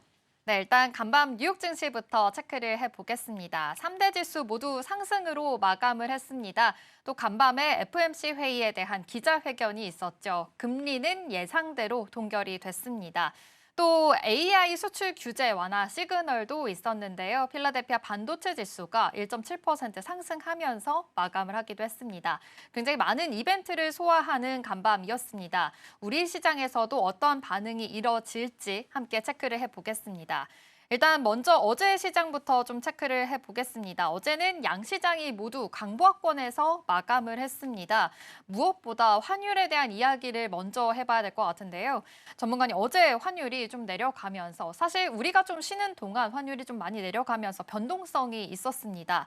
어제 시장에서는 외국인들의 수급이 좀 들어온 점도 포착을 해볼 수가 있었는데 오늘 시장에서도 지금 1,394원대 지나가고 있습니다. 이 환율이 내려가면서 우리 시장 오늘도 좀 영향을 미칠 수가 있을까요? 네, 아무래도 환율이 떨어지게 되면은 외국인들의 입장에서 봤을 때는 지금 환율적인 부분에서 이익을 볼 수밖에 없어요. 네. 그래서 국내 증시에 외국인들이 투자를 할 때 고려하는 사항들이 있는데요. 그중에 가장 첫 번째가 시세입니다. 주식을 샀을 때 수익이 나면 그로 인해서 시세 차익이 발생하고요. 두 번째로 이제 고려하는 부분은 바로 환율이에요. 원달러 환율의 차이인데요. 만약에 국내 증시로 투자를 했는데 달러 가치가 원화 가치보다 올라간다면 환율에 대한 손실을 발생을 해요. 그렇기 때문에 환율이 올라갈 때는 외국인들의 투자를 꺼리게 되죠. 반면에 원달러 환율이 떨어지게 된다면 외국인들은 국내 증시에 매수를 할 수 있는 그런 유인책이 생깁니다. 환율에 있어서 수익이 발생하기 때문이죠. 그래서 그동안 원달러 환율이 계속 올라갔었기 때문에 외국인 투자자 입장에서 봤을 때는 한국 증시가 저평가에 대한 메리트는 분명히 있어요. 하지만 지금 당장 주가가 올라가지 않으니 환율적인 부분에서 괜히 들어갔다가 손실을 볼 수 있기 때문에 그동안 좀 꺼려 했었단 말이죠. 하지만 최근 들어서 이 원달러 환율이 좀 급락을 하기 시작을 했고요. 이 하락하는 과정에서 외국인들 수급도 어제 사실은 그동안 계속 들어온 건 아닙니다. 어제 외국인들의 매수가 좀 들어왔는데요. 3,700억 정도 통합적으로 봤을 때는 이렇게 매수가 들어갔죠. 그런데 이게 이제 외국인들의 매수의 시작점이 될까라고 생각을 한다면 그 부분은 아직은 좀 확인이 좀 필요하다라고 볼 수가 있어요. 그동안 달러의 가격, 우리가 달러 인덱스라고 얘기하는데 달러 인덱스는 그동안 계속 하락세를 이어왔단 말이죠. 그런데 원달러 환율만은 그동안 상승을 해왔단 말이죠. 그동안 원화 가치 자체가 이 달러 가치보다 더 많이 떨어졌기 때문에 그에 따라서 발생됐던 그런 상황이었고요. 하지만 달러 인덱스 자체가 워낙에 많이 떨어진 상태에서 또다시 오르게 된다면 그러면 원달러 환율은 다시 또 올라갈 수가 있어요. 그래서 지금은 일시적인 현상 안에서의 이제 급락이다라고 보시면 될 것 같고요. 그래서 외국인들의 수급도 오늘까지 얼마 정도의 매수가 들어올지 이거는 좀 지켜봐야 하겠지만 그동안 매수가 환율이 그동안 많이 올랐고 떨어질 수 있는 기미가 있었음에도 불구하고 많이 들어오지 않았다는 건 아직은 좀 더 지켜볼 여지가 있다라고 볼 수가 있겠죠. 그동안 달러 가치가 하락했던 이유는 결국은 이 미국에 대한 신뢰도였어요. 무리한 이 관세 정책으로 인해서 그동안 이제 미국 경제에 대한 불안감이 있었고요. 하지만 최근에 이 관세 정책에 있어서 조금 더 물러서는 입장이 좀 있었단 말이죠. 트럼프 자체가. 그래서 조금씩 이제 미국 증시가 올라가고 그 과정에서 이 달러 가치도 조금씩 올라올 수 있는 그런 여지는 있기 때문에 환율이 이번 하락으로 인해서 외국인들이 바로 매수가 들어온다. 이렇게 보기는 어렵고요. 단기로 국내 증시가 좀 올라갈 것 같다라고 한다면 시세 차익 측면에서 단기 수급들이 좀 들어올 수는 있다. 이렇게 볼 수가 있겠습니다. 네. 어제 이제 환율이 좀 떨어지면서 외국인들의 수급이 조금은 들어왔는데 바로 단기적으로 좀 매수가 확 들어온다라고 보기에는 좀 무리가 있다라는 분석까지 해주셨습니다. 그래도 지금 이 원화 강세로 인해서 그래도 잘 가는 종목들은 좀 몇 있었거든요. 어제 대한항공이 7%도 상승하는 흐름까지 가졌습니다. 항공주 쪽으로는 그래도 조금은 수혜로 봐도 괜찮을까요? 네, 항공주 같은 경우에는 대표적인 수혜주라고 볼 수가 있어요. 그런데 항공주를 볼 때 투자 포인트를 두 가지를 잡으셔야 되는데 네. 그 첫 번째가 바로 유가입니다. 결국 이제 그 비행기를 운임을 할 때는 운임에 대한 그 에너지가 필요하거든요. 그 에너지가 바로 기름이에요. 그래서 유가는 그동안 좀 많이 떨어졌거든요. 그래서 운임비는 많이 떨어졌습니다. 그런데도 불구하고 항공주가 이렇게 날아오르지 못했던 이유는 바로 환율에 대한 부담 때문이었어요. 특히나 이 항공주들 같은 경우에는 외화 부채, 즉 달러 부채가 굉장히 많은 회사 중에 하나예요. 그래서 달러 가치가 올라가면 그만큼 외화에 대한 부채가 늘어나기 때문에 부채에 대한 부담이 커지죠. 하지만 최근 들어서 유가는 하락하고 있고 그다음에 근래 들어서 이렇게 환율이 떨어졌기 때문에 외화 부채에 대한 경감 소식으로 인해서 단기 반등이 좀 나왔다라고 볼 수가 있습니다. 그렇지만 환율이 계속해서 하락을 하느냐? 그렇다면은 지금은 투자를 반드시 해야 되겠죠. 하지만 지금은 일시적으로 급락이 나온 상황이기 때문에 급락 이후에 또 반등이 나오게 된다면 주가는 다시 또 조정이 나올 수가 있어요. 그래서 환율적인 부분과 유가적인 측면 두 가지를 고려해서 지금 대한항공이라든지 아시아나항공 이런 항공주에 대한 투자는 그 두 가지를 보시면서 투자를 하셔야 될 것 같습니다. 네, 지금 대한항공 지금 예측가에서도 0.2% 소폭 상승하면서 올라오고 있는데요. 워낙 강세로 인해서 어제 항공주들이 좀 잘 갔습니다. 유가 하락으로 인한 이슈도 있었다라는 전문가님의 이제 분석까지 있었는데 항공주가 아무래도 이 달러 가치에 대해서 조금 민감하게 반응을 한 만큼 좀 바로 들어가기보다는 좀 앞으로의 관망세도 중요할 것 같다라고도 분석을 해보겠습니다. 그렇다면 또 하나의 이슈 중에 하나가 간밤에 이런 이야기가 있었습니다. 트럼프 대통령이 이 AI 수출 통제를 철회하겠다라는 이슈가 있었습니다. 엔비디아가도 3% 상승하는 흐름까지 보였고요. 또 반도체 지수도 1.7% 상승하면서 좀 좋은 흐름 보였습니다.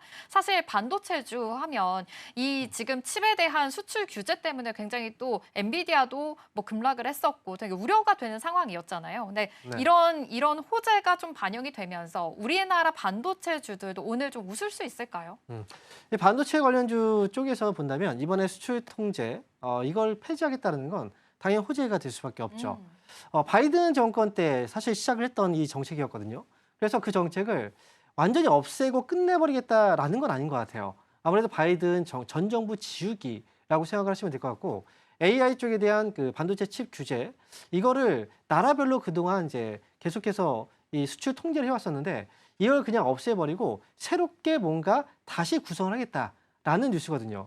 그러니까 단기적으로 봤을 때는 수출 통제에 대한 뉴스가 눈앞에 들어오기 때문에 아무래도 어제 엔비디아의 주가도 급등이 나왔고요. 그리고 국내 같은 경우에는 관련주인 SK하이닉스 역시도 오늘 아침에 출발, 동시호가에서 4% 정도가 좀 올라오고 있습니다. 하지만 여기서 AI 쪽에 굉장히 좀 좋은 뉴스만 있는 건 아니에요. 실제로 ARM이라는 회사, 이 반도체 설계 쪽을 하고 있는 회사인데 실적을 발표했거든요. 실적은 나쁘진 않았습니다. 하지만 실적 전망을 좀 부정적으로 했어요. 그래서 시간 내에서 애프터마켓에서 9% 정도 급락이 나오고 있거든요. 그래서 호재는 있지만 반면에 또 악재도 있습니다. 그리고 AI 쪽에 대한 수출 통제 이게 폐지가 완전히 끝나는 게 아니라 새롭게 재편하겠다는 거죠. 실제로 어제도 아마 여러분들 그 주말 그 쉬는 날을 통해서 뉴스를 접하셨을 거예요. 우리가 이제 제약 바이오 쪽, 의약품 쪽에 대한 관세 정책을 새롭게 2주 안에 편성하겠다라고 얘기했는데 이렇게 개별적으로 아직 이제 관세가 발표가 되지 않은 이 반도체 쪽이 역시나 다시 이제 아마 조만간 발표가 나오지 않을까는 이런 예측들을 하고 있단 말이죠. 그래서 AI에 대한 수출 통제 이걸 폐지한다는 건 다음 정책에 대한 발표가 또 반도체 쪽이 되지 않을까 이렇게 예상할 수 있기 때문에 단기적으로는 분명히 호재는 맞습니다만 이게 완전히 끝난다라고 보기는 어렵고요. 새롭게 트럼프식으로 재구성이 될 수 있기 때문에 그 부분도 역시 참고해서 보실 필요가 있겠죠. 그래서 단기적인 호재다 이렇게 지금은 볼 수밖에 없다 말씀드립니다. AI 수출 통제 철회 소식이 좀 큰 호재가 될 줄 알았는데 이거는 좀 아무래도 또 다른 소식을 또 불러일으킬 수가 있기 때문에 좀 단기적인 호재다라고 보셨습니다. 개장하고서 그래도 오늘은 좀 반도체 쪽으로 좋은 흐름을 보여줄 수 있을지 함께 체크를 해보겠습니다. 그래도 예측가로는 반도체 투토 오늘 삼성전자가 지금 현재 0.5% 상승할 것으로 보이고요. SK하이닉스도 1.5% 좀 강한 출발할 것으로 보입니다. 그래도 SK하이닉스가 어제도 잘 갔고 오늘도 잘 가고 있습니다. 삼성전자보다는 SK하이닉스 쪽으로 조금 더 반등이 잘 나오는 모습이거든요. 지금 19만 원대를 터치하면서 어제 마감을 했고 지금 예측가로도 19만 3천 원대로 올라왔습니다. 좀 SK하이닉스 쪽으로 조금 더 긍정적으로 보면 괜찮을까요? 아무래도 지금 하이닉스 쪽이 특히나 AI 쪽 관련 반도체 그리고 엔비디아향 반도체 관련주가 바로 SK하이닉스가 대장주죠. 네. 그래서 이쪽으로 매개가 몰리는 건 맞아요. 그런데 이 부분은 미국에서 엔비디아라든지 이런 기업들이 앓는 소리를 좀 많이 했습니다. 엔비디아가 만약에 지금 여기에서 무너지게 된다면 이 자리를 결국 화웨이 쪽에서 채울 것이다 라고 젠슨왕이 또 이야기를 했거든요. 그만큼 AI 쪽에서의 선두 기업들이 다 미국 기업들이에요. 미국에 있어서는 이 기업들을 놓칠 수가 없죠. 그러니까 트럼프와의 협상들이 또 진행이 되고 있고 이런 기대감들이 사실 SK하이닉스라든지 이런 기업들의 상승으로 이어지고 있고요. 그리고 중국이 또 추격을 해오고 있기 때문에 또 미국에서 이 기업들을 살리기 위한 어떤 조치가 있지 않을까 이런 기대 심리까지 반영이 된 게 아닌가라는 생각을 하고 있어요. 그래서 지금 같은 경우에 엔비디아가 어제는 또 올라왔고 하이닉스의 경우에도 아마 이 뉴스들이 어느 정도는 이제 하이닉스에 어제 조금 선반영이 되긴 했다라고 생각을 하거든요. 그래서 하이닉스의 경우에도 어제 보면 이제 국내 증시가 올라왔거든요. 근데 그 전 같은 경우에는 미국이 저희가 쉬는 이틀 동안 하락을 했어요. 네. 그런데 장중에 선물지수가 또 올라왔기 때문에 이 부분 때문에 국내 증시가 또 올라오면서 하이닉스가 약간의 기대감에 조금 더 받으면서 올라왔단 말이죠.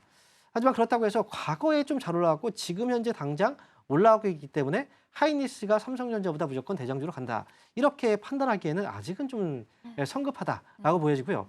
그 이유는 그동안 HBM 반도체가 결국 AI 쪽에서는 가장 중요한 칩이었지만 삼성에서 이 대항마로서 CXL 반도체 이거를 지금 또 생산을 또 빠르게 준비하고 있거든요. HBM은 하이닉스에 뒤처졌지만 CXL은 하이닉스보다는 조금 더 위에 있다라는 게 시장에서의 전망이에요. 이 판도도 역시 바뀔 수가 있어요. 새로운 칩들은 계속 나오게 될 거고 계속 고사양의 칩들을 또 요구하게 될 거고 그렇다면 HBM보다 조금 더 이제 성능이 높은 칩 쪽으로 교체가 이루어질 수도 있다는 거죠. 그래서 미리 엔비디아 쪽도 하이닉스에 지금 손을 잡고 있긴 하지만 앞으로의 칩에 대한 공급을 있어서 조금 더 좀 빠른 공급을 원한다면 삼성전자 쪽하고 손을 또 잡을 수도 있거든요. 그래서 하이닉스는 지금 올라오는 건 맞아요. 그리고 지금 보유하고 있는 분들은 가져가는 게 맞습니다. 하지만 신규로 그냥 하이닉스, 삼성보다 하이닉스가 무조건 낫다라고 생각하는 이런 식의 이 판단은 조금은 성급하지 않을까라고 말씀을 드리도록 하겠습니다. 그러면 지금 말씀해 주신 대로 CXL 이야기도 해주셨잖아요. 그럼 삼성전자 쪽으로도 그 긍정적인 해석을 계속 해주셨는데 앞으로의 좀 탄력을 받을 수도 있는 걸까요? 삼성전자가 최근에 실적이 나왔을 때도 네. 반도체 쪽의 실적이 되게 중요하진 않았어요. 바로 이제 그 스마트폰 쪽에서의 실적이 되게 좋았단 말이죠. 네. 그런데 시장에서 바라보는 삼성전자는 스마트폰 쪽도 중요하지만 네. 가장 중요한 건 반도체 쪽이라고 생각하고 있거든요. 그동안 실적에 가장 큰 견인을 해왔던 그 섹터가 바로 반도체였기 때문에. 네. 그런데 이번에는 CXL 전이죠. 이제 HBM 쪽에서는 이미 엔비디아 쪽에 하이닉스를 따라가지 못했고요. 그런데 다음에 이제 CXL 쪽으로 가게 된다면 이 판도는 바뀔 수가 있거든요. 시장은 주식이라는 게 항상 그래요. 어제하고 오늘이 달라요.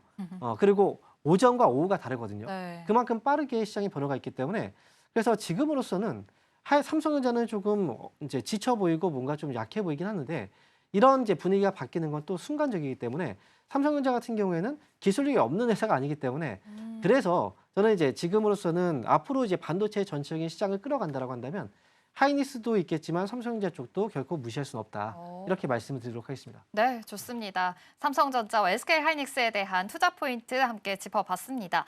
그렇다면 어제 코스닥 시장에서 낙폭을 키웠던 게 바로 바이오주입니다. 지금 의약품에 대해서 관세를 하겠다 이런 이야기까지 나오면서 지금 어제 낙폭이 좀 강했었거든요. 근데 한국바이오협회에서는 이 미국에 또 공식 요청을 하기도 했잖아요. 즉 의약품 관세 면제해달라 이런 이야기가 나오면서 조금은 그래도 호재로 반영이 될 수 있지 않을까라는 생각까지 해봅니다. 바이오주 쪽으로 어떻게 보실까요?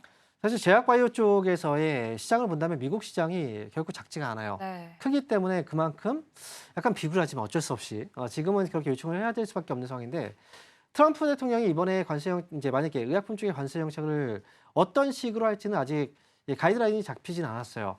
뭐 개별적인 관세라고 해서 굉장히 큰 관세라고 생각을 하지만 실제로는 그렇지 않을 수도 있다라는 거죠. 그래서 의약품 쪽은 일시적으로 지금은 이제 선조정이 일단 들어오긴 했어요. 하지만 주가 자체가 워낙에 좀 많이 떨어져 있는 상태에서 지금은 사실상 너무 이제 낙폭이 나오긴 했거든요. 네. 그래서 아직 이제 트럼프 정책의 관세 정책이 확정이 되지 않은 상황에서 의약품 쪽에서의 투매가 나오긴 했지만 만약에 관세를 매기게 된다면 미국 시장에서도 굉장히 큰 영향을 줄 수밖에 없습니다. 약품 자체의 가격이 비싸진다는 거죠. 그렇게 된다면 당연히 소비자들은 가뜩이나 지금 뭐 미국에서 그 전문적인 치료를 받기에도 굉장히 좀 가격 때문에 좀 부담이 많이 느낄 수밖에 없는 그런 상황인데 이 부분도 역시 트럼프가 정책을 했다가 다시 또 선회할 수도 있거든요. 그래서 의약품 쪽에 대해서는 너무 크게 걱정을 지금 미리 할 필요는 없다. 이렇게 말씀을 드리도록 하겠습니다.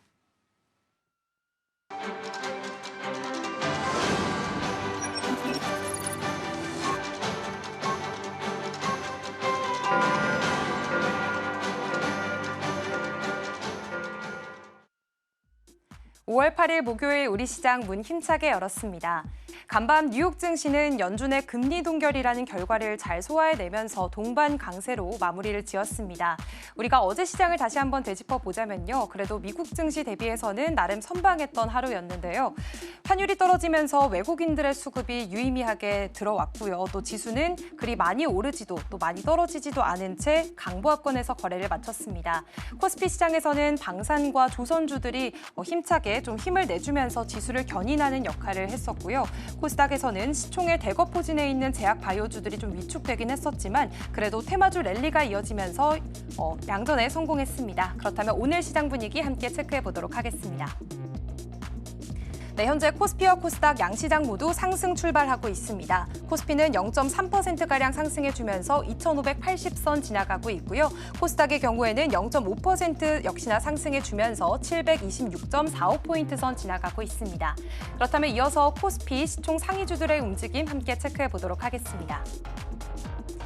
네, 오늘 삼성전자와 SK하이닉스 반도체 투탑 모두 상승으로 출발하고 있습니다.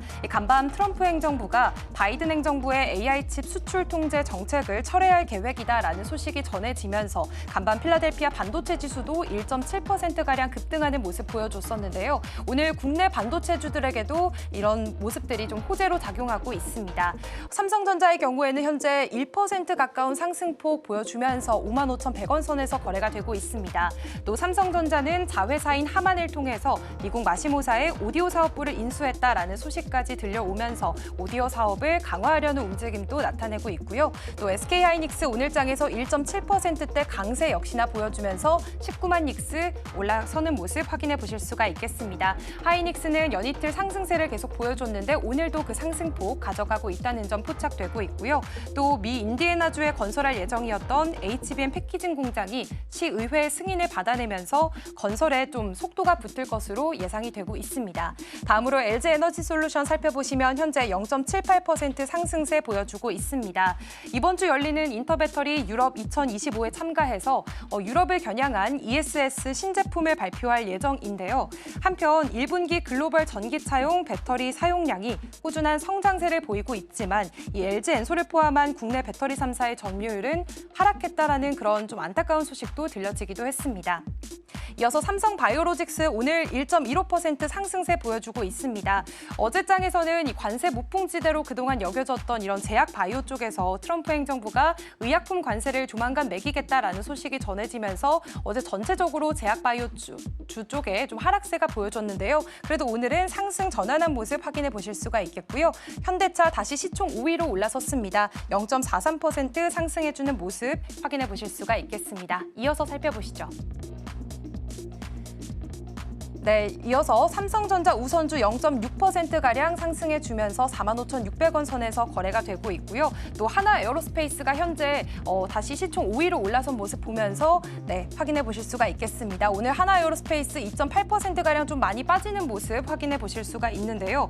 아무래도 인도 파키스탄 간의 무력 충돌로 피해가 속출하고 있다라는 안타까운 소식이 계속해서 전해지면서 어제장에서는 방산주들이 조금 강한 모습을 보여줬습니다. 하나에어로스페이스 8.8%가량 상승해주면서 강한 상승폭을 나타내기도 했는데 오늘의 경우에는 조금 하락세 보여지고 있고요. 또 하나에어로스페이스의 경우에는 캐나다 무기 수출에 대한 기대감 그리고 증권사의 실적 개선 전망을 함께 가져가면서 어제 장중에서는 52주 신고가를 경신하기도 했습니다. 이렇게 황제주에 다시 한번 가까워지나 싶었는데 오늘 장에서는 잠시 쉬어가는 흐름 포착되고 있습니다. KB금융 오늘 0.43% 상승해주고 있고요. HD현대중공업 오늘 0.6%가량 빠지고 있습니다. 역시나 어제장에서 캐나다 잠수함 공동 입찰 소식에 상승하는 모습을 보여줬었지만 오늘장에서 쉬어가고 있고요. 셀트리온 오늘 0.25% 상승해주면서 16만 원 선 지나가고 있습니다. 셀트리온은 미국 소화기 학회에서 진펜트라 3상 사후 분석 결과를 공개하기도 했습니다. 한편 미국 관세에 맞서서 현지 공장 설립을 적극적으로 검토하고 또 올해 미국에서 판매 예정인 회사 제품에 대해서 15개월분의 재고 이전을 이미 완료한 상황이다라는 소식도 함께 전해졌다는 점 체크해 보시면 좋겠습니다. 이어서 코스닥 시장 상황도 함께 살펴보시죠. 네, 현재 코스닥 시장 상황 굉장히 빨간불 들어와주면서 좋은 모습 보여지고 있습니다. 어제장에서 많이 하락했었던 제약바이오주들 오늘 장에서는 그래도 상승세 나타내고 있는데요. 알테오젠 2.1%대 강세 나타내면서 36만 4천 원 선 지나가고 있습니다. 또 다음으로 에코프로 그룹주들도 오늘 강보합권에서 동반 강세 보여주고 있는데요. 0.8%가량 상승세 나타내고 있고요. HLB는 어제장에 이어서 오늘 또 상승폭 소폭 가져가고 있습니다. 0.34% 상승해주고 있고요. 레인보우 로보틱스는 현재 보합권 흐름 지나가고 있습니다. 이어서 살펴보도록 하겠습니다. 네, 오늘 휴젤과 클래시스는 역시나 쉬어가고 있는 모습 포착이 되고 있습니다. 그래도 클래시스는 어제장에서 상승분 보여줬는데 오늘은 그 상승분을 반납하면서 0.75% 하락세 보여주고 있고요. 휴젤은 그 하락폭이 더 커서 1%가량 낙폭 그리고 있습니다. 다만 파마리서치부터 리가켄 바이오까지 오늘 그래도 제약바이오 쪽들은 좀 흐름이 좋은 모습 체크해 보실 수가 있겠는데요. 파마리서치 0.53% 상승세, 펩트론과 리가켄 바이오는 1에서 2%가량 오름세 기록하면서 장 지나가고 있습니다. 지금까지 시장 상황 전해드렸습니다. 네, 5월 8일 목요일 우리 시장 개장했습니다. 우리 시장 양시장 모두 상승 출발했습니다. 코스피가 0.3%, 코스닥도 0.6% 상승 출발했는데요. 앞서서 전문가님께서 말씀해 주신 대로 지금 외국인들의 수급이 어제는 들어왔지만 오늘은 소폭 들어오지 않고 있는 모습 포착이 되고 있습니다. 선물 시장에서만 1,500억 정도 지금 매수이 보이고 있다는 점 포착이 되고 있습니다. 역시나 오늘 반도체 쪽으로는 그래도 좋은 흐름 보여지고 있는데요. 삼성전자, SK하이닉스 모두 상승불 켜주고 있습니다. 전문가님, 오늘 그래도 좀 뉴욕 증시도 좋았던 만큼 우리 시장에서도 조금은 훈풍이 드는 모습인데 어떻게 보고 계실까요? 일단 미국 증시가 상승을 했거든요. 근데 국내 증시의 경우에는 미국 증시를 그만큼 따라가지 않을 수도 있어요. 네. 왜냐하면 미국 증시가 앞에서 이제 이틀 동안의 하락이 나왔었습니다. 그래서 목요일 날 주가의 위치까지 저희가 보고 나서 저희가 이틀 동안 쉬었거든요. 그리고 금요일 날 미국 증시가 올랐고 그리고 월요일, 화요일 이틀 동안 떨어졌어요. 그런데 결국은 목요일 날 우리나라 증시가 이제 쉬기 전 그 상황으로 이제 다시 회복을 한 거죠. 그리고 나서 이제 어제 올라온 건데 국내 증시의 경우에는 이제 어제 미리 선반영돼서 올라갔다라고 했던 부분은 이틀 동안 하락 이후에 미국 증시가 많이 떨어졌으니까 아마 오늘은 좀 올라가겠지. 그리고 금리 동결이라는 건 어느 정도 다 예상을 했기 때문에 불확실성 해소가 되겠지라고 해서 국내 증시 장중에 미국 선물 지수가 먼저 상승을 했습니다. 장중에 1% 이상 올랐었고요. 후반부에는 0.5% 이상의 이 상승을 계속 유지를 했단 말이죠. 그래서 미국 증시가 올라갈 걸 예상해서 국내 증시 먼저 선반영이 됐었고 그 부분 때문에 국내 증시가 어제 이제 상승으로 마감이 됐다 이렇게 볼 수가 있습니다. 그래서 오늘 같은 경우에는 미국 증시가 올랐지만 미리 선반영된 부분 때문에 상대적으로 좀 반감될 수가 있다라는 거고요. 그리고 오늘의 경우에는 이제 또 옵션 만기일이 또 예정되어 있기 때문에 이 부분 역시도 국내 증시에는 약간의 부담을 좀 느낄 수밖에 없죠. 오늘의 경우에는 외국인들 수급, 결국은 원달러 환율이 또 반등 나오자마자 바로 또 수급이 또 매도로 바뀌었거든요. 그렇기 때문에 지금 들어오는 외국인들 수급은 장기적으로 장기적으로 들어오는 외국인들 수급이라기보다는 일시적으로 단기 매수 매도에 의한 외국인들 수급, 즉 단타 물량들이 가능성이 높다 이렇게 보셔야 돼요. 그래서 환율이 지금 일시적으로 큰 충격으로 인해 떨어지는 것보다는 안정이 돼야 됩니다. 급락 이후에 다시 또 급등이 또 나올 거고 이런 것보다는 순차적으로 추세적인 하락을 좀 어느 정도 유지를 해줘야 이걸 믿고서 외국인들 수급도 들어올 수 있는 거고요. 그래서 그 부분이 지금으로서는 좀 필요하다 이렇게 볼 수가 있겠습니다. 네, 지금 단기적으로는 외국인들의 수급이 지금 들어오지 않고 있습니다. 환율이 어느 정도는 좀 안정된 흐름을 좀 보여줘야 할 것 같은데요. 그렇다면 지금 어제 이 시가총액에서 순위가 바뀐 하나 에어로스페이스를 좀 보겠습니다. 현대차를 제치고 5위에 등극을 했습니다. 지금은 현재 이 지정학적 리스크도 있고요. 방산에서 계속해서 좋은 흐름을 좀 보여주고 있는 상황인데 오늘은 하나 에어로스페이스가 좀 쉬어갑니다. 차익 실현이 좀 나오고 있는 걸까요? 방산 쪽으로는 어떻게 보세요? 하나 에어로스페이스가 지금 이 가격까지 올라간 것도 정말 대단한 겁니다. 그리고 여기서 만약에 또 오늘도 어제도 올랐는데 또 올라간다. 네. 정말 좋은 주식이겠죠. 하지만 모든 주식은 많이 올라갈 수 있어요. 그런데 이 반면에 또 하락도 분명히 클 수밖에 없습니다. 하나 에어로스페이스는 제가 좀 약간의 걱정이 되는 부분은 과거에도 이렇게 특정 종목이 많이 올라갔던 적들을 아마 여러분들도 경험을 하셨을 거예요. 우리가 코로나 때 같은 경우에는 뭐 CJ라든지 이런 종목들도 많이 올라갔었고요. 그리고 카카오하고 네이버 이 종목들도 정말 많이 올라갔었죠. 이렇게 특정 종목들이 많이 올라갔던 그 시기들이 있거든요. 하지만 지나고 나서 보면은 그 기업의 주가들은 또 많이 떨어져 있단 말이죠. 가장 좋을 때는 당연히 많이 올라갈 수밖에 없죠. 그런데 그 시기가 지나면 영원히 주가는 계속 올라갈 수는 없어요. 엔비디아만 해도 역시 그렇죠. 그러니까 지금의 분위기상으로 봤을 때는 유럽에서도 역시 방위비를 좀 증액하는 그리고 전반적으로 이 방위비를 또 증액하는 이런 분위기들이 있기 때문에 한국 방산 기업들의 경우 뭐 수출 이런 뉴스들, 이 모멘텀들이 주가 상승을 이어졌거든요. 제가 볼 때는 지금 이 기업 같은 경우에도 아직 뭐 여기가 고점이다라고 얘기를 하기는 어렵습니다. 하지만 많이 올라간 거 여러분들도 분명히 알고 계실 거고요. 여기서 그럼에도 불구하고 지금 매수를 한다는 건 아마 욕심이 좀 나서 매수를 하셨을 거예요. 그래서 이 부분은 제가 욕심을 좀 줄여야 되고 오히려 지금 보유하고 계신 분들은 안전하게 탈출할 수 있는 방법들을 좀 모색해야 된다고 생각을 하거든요. 특히나 증권사 쪽에서 지금 80만 원대의 현재 가격도 많이 올라갔지만 최근 보니까 100만 원을 목표가로 또 재산정을 했더라고요. 네. 증권사의 목표치를 계속 그거를 100% 신뢰하고 가지 마세요. 뭐 증권사의 목표가를 수정하고 하는 건 주가가 올라가면 계속 올립니다. 그리고 주가가 떨어지면 계속 하향을 조정해요. 그래서 증권사의 목표가는 달성할 수 없는 가격이다. 보통 이렇게 얘기를 합니다. 그러니까 그 가격에 오면 팔아야지라고 생각하다가 결국 그 전에 매도 타이밍을 놓치고 그리고 빠지는 경우들이 많거든요. 하나 에어로스페이스는 지금은 신규 매수는 당연히 어렵다라고 보여지고요. 보유하고 계신 분들의 경우에는 당연히 지금은 이제 90만 원 가까운 가격까지 왔습니다. 그렇다면 여기에서는 조금 어느 정도씩은 정리를 조금씩 해나가야지 한 번에 정리하려고 하다가 주가 갑자기 확 빠져버리면 그때는 정리를 못해요. 그래서 지금은 정리를 조금씩 분할로라도 해나가자 이렇게 말씀드립니다. 하나 에어로스페이스 쪽으로는 좀 분할 매도 관점으로 수익 실현을 해야 되는 시점이 아닌가라는 말씀해 주셨습니다. 이 점 포인트 삼아 보시면 좋을 것 같습니다.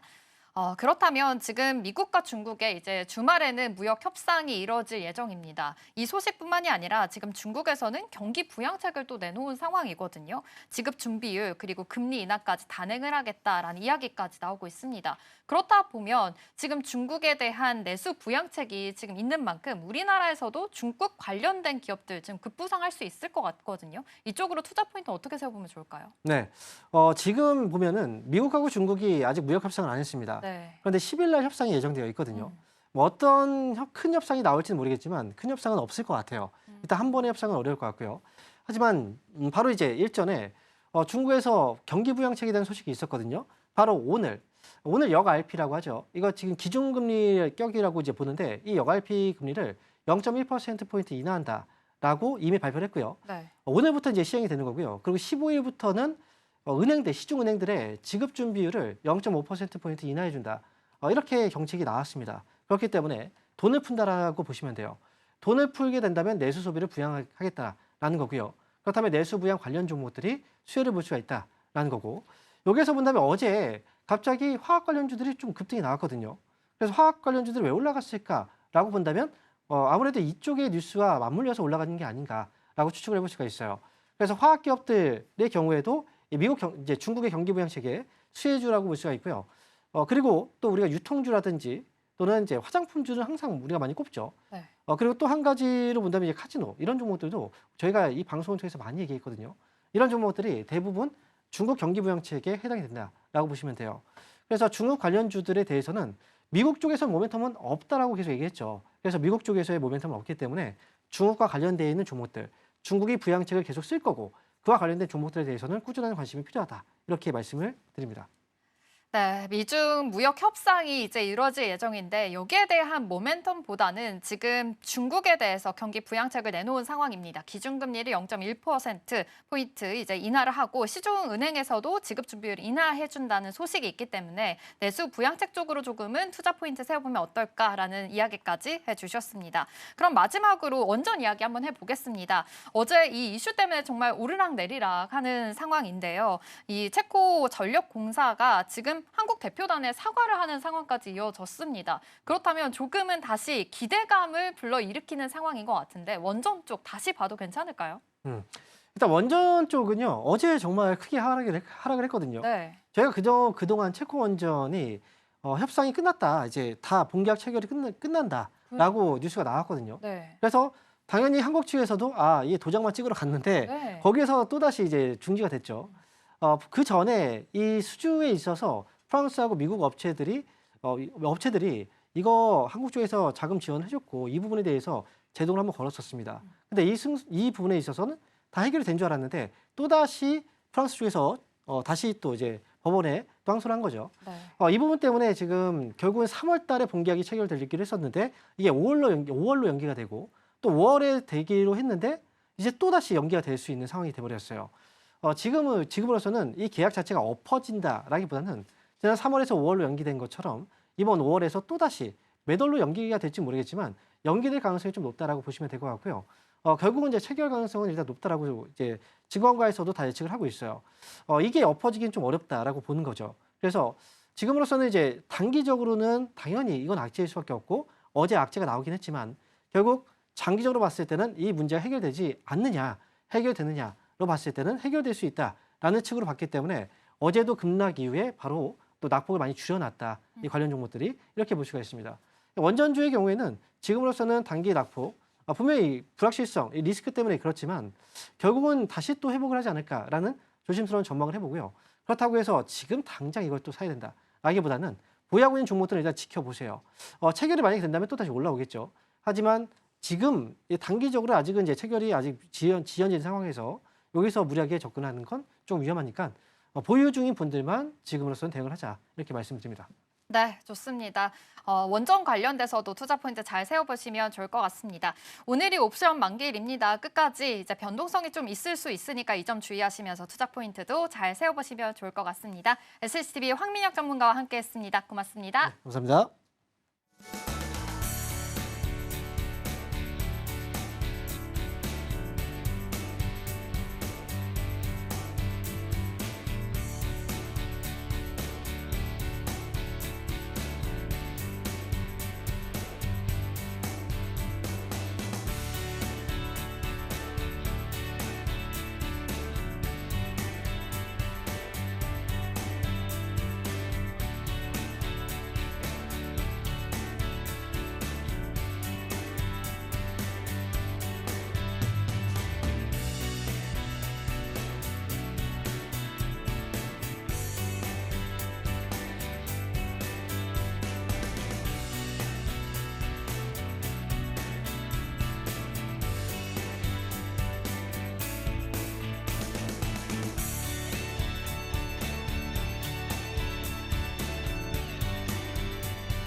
네, 계속해서 캐스팅콜로 이어가 보도록 하겠습니다. 일단 양시장 오늘 강보합 수준에서 흘러가고 있습니다.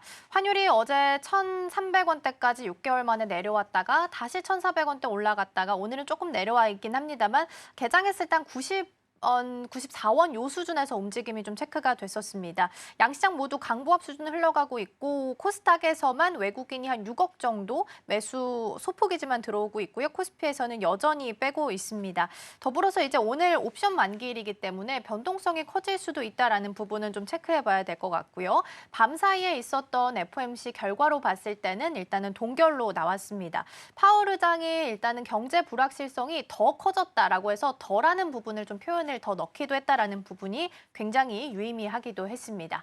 자, 전반적인 분위기 먼저 살펴보도록 하겠습니다. 오늘 도움 말씀에는 IS 김태성 본부장 자리해 주셨습니다. 본부장님 어서 오세요. 네, 안녕하세요. 네, FOMC라는 이벤트를 이제 넘기고 나서 개장을 했는데 양시장 모두 강보합에서 일단 흘러가고 있습니다. 오늘 이제 옵션 만기도 있어서 변동성 유의도 해야 될 것 같은데 전반적인 분위기 일단 개장 상황은 좀 어떨까요? 일단 잠시 쉬어가거나 조정이 나와야 할 섹터는 조정이 나오고 있고 반등이 나와야 할 섹터와 기업들은 지금 반등이 잘 나오고 있는 그런 상황이 아닌가라는 생각이 듭니다. 어제 사실 우리나라가 코스피보다 코스닥이 조금 약했죠. 그런데 오늘 같은 경우에는 코스닥이 코스피보다 더 좋은 모습을 보이면서 어느 정도 이제 밸런스를 맞춘 상승세를 좀 보이고 있는 우리나라 증시이기 때문에 현재 수급이 다소 약한 게 조금 부담이 될 수는 있습니다. 하지만 우리가 좀 염려했던 대다수 이제 불확실성들이 하나씩 발표가 되고 있는 상황. 일단 불확실성이 이제 두 가지가 남았죠. 첫 번째는 미국과 중국의 스위스에서의 협상, 혹은 이제 두 번째 같은 경우에는 뭐 제약바이오 2주 안에 또 관세 정책에 대한 이야기를 하겠다라는 이 부분들이 좀 남아있긴 하지만 그래도 이 정도의 수준이다라고 하면 저는 긍정적으로 보시는 것이 맞지 않겠는가라는 의견. 오늘 특히 잠시 후에 더 설명드리겠지만 어제 좀 부침이 있었던 제약바이오가 하루 사이에 또 빠르게 회복하는 모습을 보이는 걸 보고 있으면 저는 충분히 우리나라 제약바이오 도 선별을 했을 시에 굉장히 또 좋은 투자의 포인트가 될 수 있겠다는 의견까지 한번 드려보도록 하겠습니다. 네, 먼저 전반적인 개장 분위기 살펴보고 왔습니다. 그래도 이 정도면 잘 흘러가고 있다라는 평가를 좀 주셨고요. 어제 이제 시장에서 환율도 빼놓을 수가 없어서 오늘 추가적인 움직임 조금만 보고 넘어갈게요. 오늘 이제 개장하고 지금 현재 기준으로는 1,396원 50전 정도 흐름이 좀 나오고 있습니다. 어제 개장했을 때 급락해서 저희가 잠깐 짚어봤었고 다시 1,400원 살짝 나왔다가 1,300원대로 내려오면서 지금은 1,396원 선에서 움직입니다. 일단 가장 중요한 건 본부장님 변동폭이 굉장히 크게 나타나고 있다라는 부분이 아닐까 싶어요. 그래서 외국인 수급이 코스닥은 아주 소폭 들어오지만 일단 코스피는 빠지고 있어서 이거를 어떻게 해석을 해야 될지 그리고 어느 쪽의 방향성을 좀 잡고 베팅을 해봐야 될까요? 근데 사실 외국인들이 우리나라 시장에 들어오지 않은 건 하루 이틀 일만은 아니죠.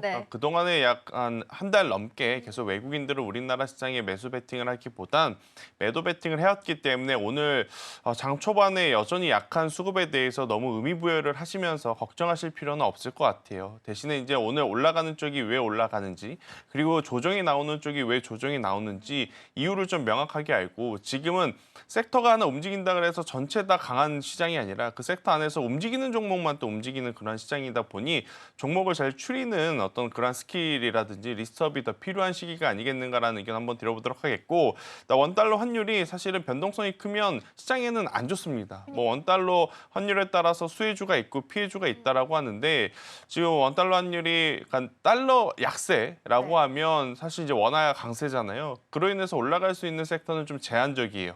반대로 우리나라처럼 수출 물량이 많은 쪽은 사실 크게 본다면 이걸 호재로 보기에는 다소 불편한 부분들이 많거든요. 그래서 이제 원달러 환율의 변동성이 커지는 것보단 지금처럼 그 진폭이 좀 작아지는 게 오히려 더 유리할 수 있지 않겠는가라는 의견까지 한번 드려보도록 하겠습니다. 그러면 본부장님 비중이 그 진폭이 줄어드는 게 중요하다라고 말씀을 주셨는데 그러면 예를 들어 수출주, 뭐 수혜주, 피해주 있으니까 예를 들어 수출주가 고환율 수혜주였었는데 그러면 그런 거 가지고 계신 분들은 진폭이 이렇게 좀 커졌을 때는 비중을 조절을 좀 해야 되는 거예요? 제가 이제 이 이야기를 좀 드리고 싶어요. 보통 굉장히 큰 중견기업 그리고 대기업 이상은 만약에 수출 수입 물량이 많을 시에 환해지를 걸어둡니다. 그러니까 이런 변동성이 나타날 때 혹시 모를 위험성을 대비해서 해지 상품을 많이 들어놓거든요. 그러니까 제가 과거에 한번 또 이런 이야기를 드린 적이 있을 거예요. 사실 대한전선, 대원전선, 가온전선 굉장히 구리 가격 올라가면 긍정적으로 저도 말씀을 드리나 네. 실질적으로 사업성적인 부분을 생각을 했을 때 구리 가격이 갑작스럽게 폭락하거나 구리 가격이 갑작스럽게 폭등하는 것을 대비해서 그들도 다 환해지를 걸어 넣는 거거든요. 지금 자동차 대표적인 현대차, 기아가 북미 시장 진출한 지가 1, 2년 된 것도 아니고 벌써 수십 년 됐습니다. 네. 그런데 중간중간에 IMF도 있었을 거고 뭐 도이치뱅크 사태도 있었을 거고 리먼 사태도 있었을 거고 그런 것을 다 겪었던 다수의 기업들이 해지를 안 걸어놓고 장사를 한다? 그거는 저는 있을 수 없는 일이다라는 생각이 들어서요. 그런 어떻게 보면 환율의 변동성에 따라서 수혜 피해주들에 대한 비중 조절하는 것은 사실 지금은 의미 없고 우리나라 증시도 그렇고 미국 증시도 그렇고 트럼프의 입에 조금 더 치우쳐서 보시는 게 맞지 않겠는가라는 전략 드리겠습니다. 그렇군요. 환해지에 대한 대비가 좀 있다라는 부분도 염두를 해보면 투자하실 때 좀 아이디어 얻으시면 좋지 않을까 싶고요.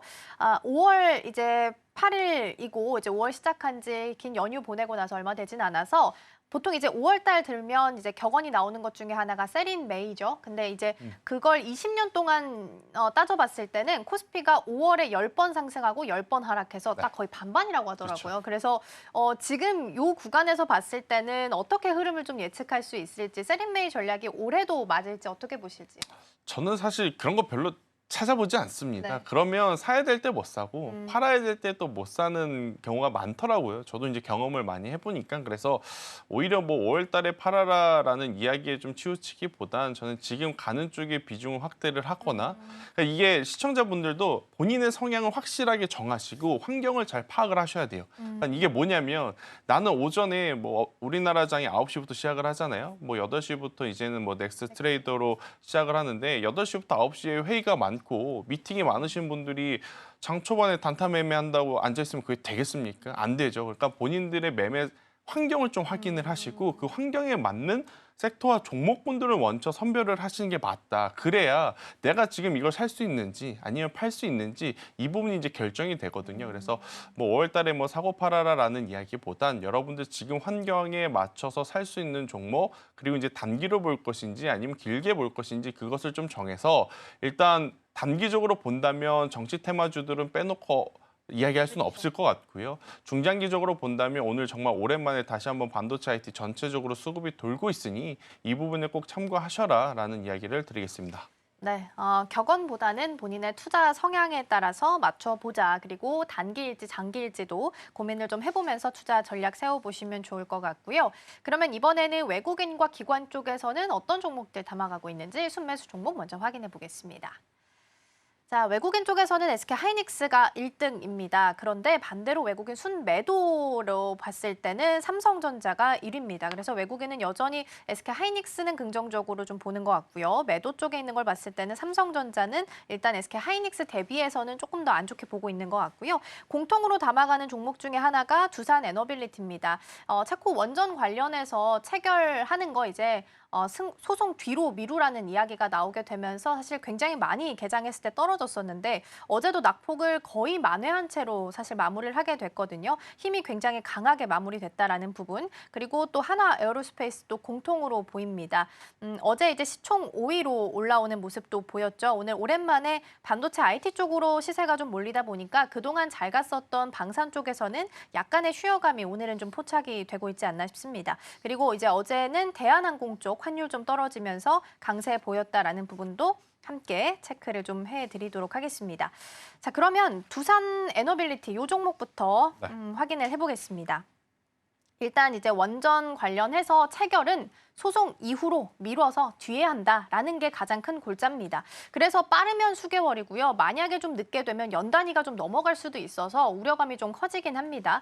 어제 개장했을 때 굉장히 많이 떨어졌었는데 낙폭을 거의 만회한 채로 마감을 했고 오늘도 떨어지고 있긴 합니다만 한 1%대 정도입니다. 힘이 좀 강해 보이긴 하는데 이 정도면 긍정적으로 좀 평가를 해주실 수 있을까요? 일단 긍정적으로 보여지긴 해요. 그런데 이제 변수는 기간이다라는 건데 사실 두산 에너빌리티와 BHI는 기간이 길어져도 괜찮다라는 저는 의견이거든요. 하지만 그 외에 중소형 어떻게 보면 원전 기자재 혹은 2등주, 3등주라고 불렸던 기업들은 네. 기간이 길어지면 길어질수록 피곤함이 좀 쌓일 수밖에 없다라는 생각이 듭니다. 왜냐, 두산 에너빌리티는 지금 가스터빈, 네. 그리고 BHI도 가스터빈과 뭐 열 교환 병합 플랜트 사업들이 이미 수주 잔고가 굉장히 높기 때문에 크게 걱정할 수준은 아니거든요. 여기에 당연히 체코 원전이 붙게 되면 속도와 파급력은 당연히 레버리지 효과를 불러일으키면서 더 강하게 움직일 모멘텀으로 작용이 될 수는 있지, 만약 이게 없다고 해서 갑작스럽게 두산 에너빌리티가 뭐 25,000원, 2만 원 깨고 내려와서 폭삭 주저앉는다?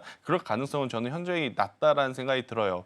결국 여러 가지 이제 여러분들도 이제 많은 매스컴을 통해서 자료들을 보셨을 텐데 시간이 필요함은 공통적입니다. 그런데 네. 이 시간은 참 두산 에너빌리티 탓을 하기도 혹은 BHI를 비롯한 원전주 탓을 하기에도 굉장히 좀 속이 쓰리죠. 네. 이들이 잘못한 게 아니라 체코 내부적으로 지금 여러 가지 이슈들이 있는 것 같아서 벌어진 일이라. 그런데 체코도 지금 원전을 짓고자 할 때 우리나라를 선택한 이유가 크게 두 가지라고 저는 보거든요. 일단 첫 번째로는 우리나라가 유럽에서 봤었을 때 가장 가격적으로 메리트가 있는 것은 확실합니다.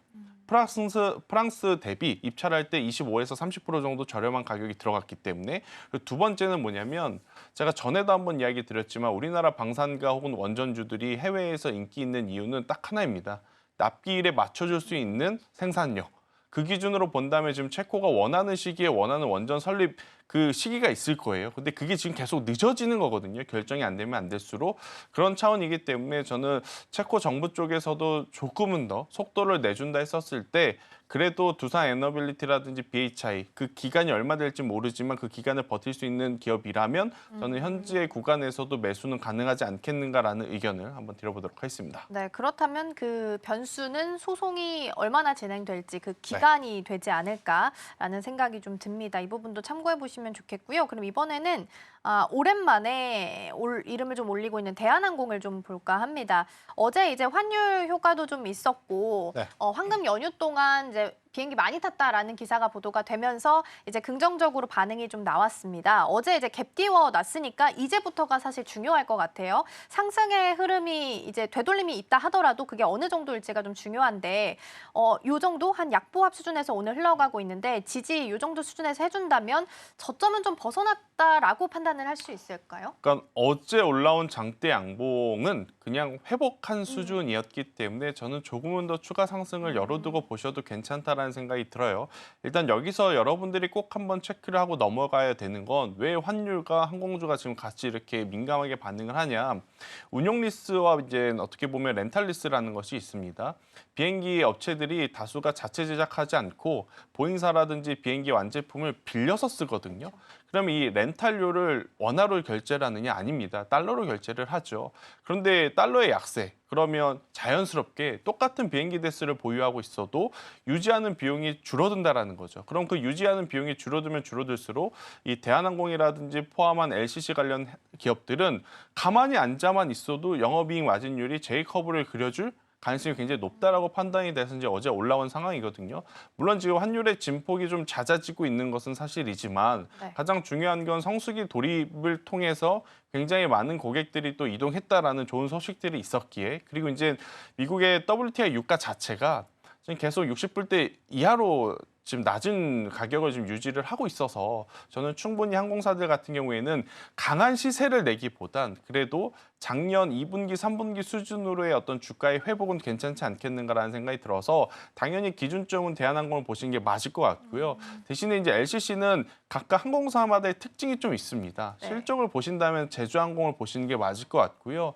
그리고 이제 아무래도 합병이라든지 또 M&A라든지 경영권 관련한 이슈가 좀 있어서 진폭이 좀 크게 변동성이 나왔던 티웨이 항공 같은 경우에는 그러한 부분들이 이제 일단락 되었기 때문에 가장 큰 또 변동성을 나타낼 수도 있다. 이렇게 좀 보시면 될 것 같고, 지금 아시아나 대한항공이 합쳐졌지 않습니까? 그러면 LCC도 뭐 합쳐야 된다라는 이야기가 계속 나오고 있어요. 만약에 합쳐진다라고 하면 가장 이제 정점에 있을 기업이 또 진에어임을 고민해 본다라고 하면 이건 시청자분들의 성향에 따라서 네. 나는 실적을 본다, 제주항공, 나는 변동성을 좀 생각을 한다, 뭐 TV항공 이런 식으로 골라서 한번 매매 전략을 세워보시는 것도 지금은 유리하지 않겠나라는 의견 드리겠습니다. 네. 일단은 오랜만에 또 회복을 한 가격대이기 때문에 단기적으로 추가 상승은 조금은 더 열어줄 수 있겠다라는 말씀을 좀 주셨습니다. 그럼 외국인 순매수까지 살펴봤으니까 이어서 이번에는 테마도 함께 점검을 좀 해보도록 하겠습니다. 테마 3가지 제가 골라봤고요. 첫 번째부터 열어보면 의료 AI가 자리를 하고 있습니다. 일단 이쪽은 정책에 대한 모멘텀도 계속 유지가 되고 있는 상황이고요. 루닛 같은 경우에는 이제 의료 강국 중에 하나가 독일인데 여기에 AI 기반 암 진단 솔루션을 공급한다라는 게 이제 어제 기사가 보도가 되기도 했습니다. 이 부분도 같이 좀 영향을 받아가지 않을까 싶고요. 오늘 제일 강한 거는 인성정보 한 8%, 토마토 시스템은 11%, 케어랩스, 유비케어도 그 뒤를 따라가면서 순환매 전반적으로 돌고 있습니다. 자, 두 번째 열어보겠습니다. 두 번째는 반도체입니다. 일단 밤 사이에 트럼프 대통령이 기존의 바이든 행정부에서 국가별로 차등해서 AI 칩을 수출하던 부분을 너무 복잡하다, 이거 철회하겠다라고 이야기를 했습니다. 사실상 이제 중국이나 중동 쪽으로 수출하는 데 있어서 좀 쉬워졌다라는 평가가 좀 나오고 있는 거고요.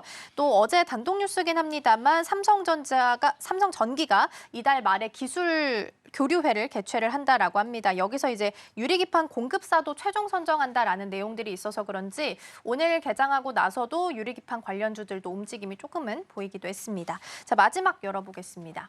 마지막은 제약바이오고요. 특히나 비만 치료제가 강세를 보이면서 움직임을 좀 보이고 있습니다. 물론 어제는 이제 2주 안에 의약품 관련된 관세 부과할 거다라고 이야기를 해서 전반적인 약세를 좀 시연을 했다가 이런 발언이 나올 때가 가장 저점이 아니었는가라는 부분에 합의가 좀 된 건지 오늘은 다시 한번 좀 올라오는 모습도 보이고 있습니다.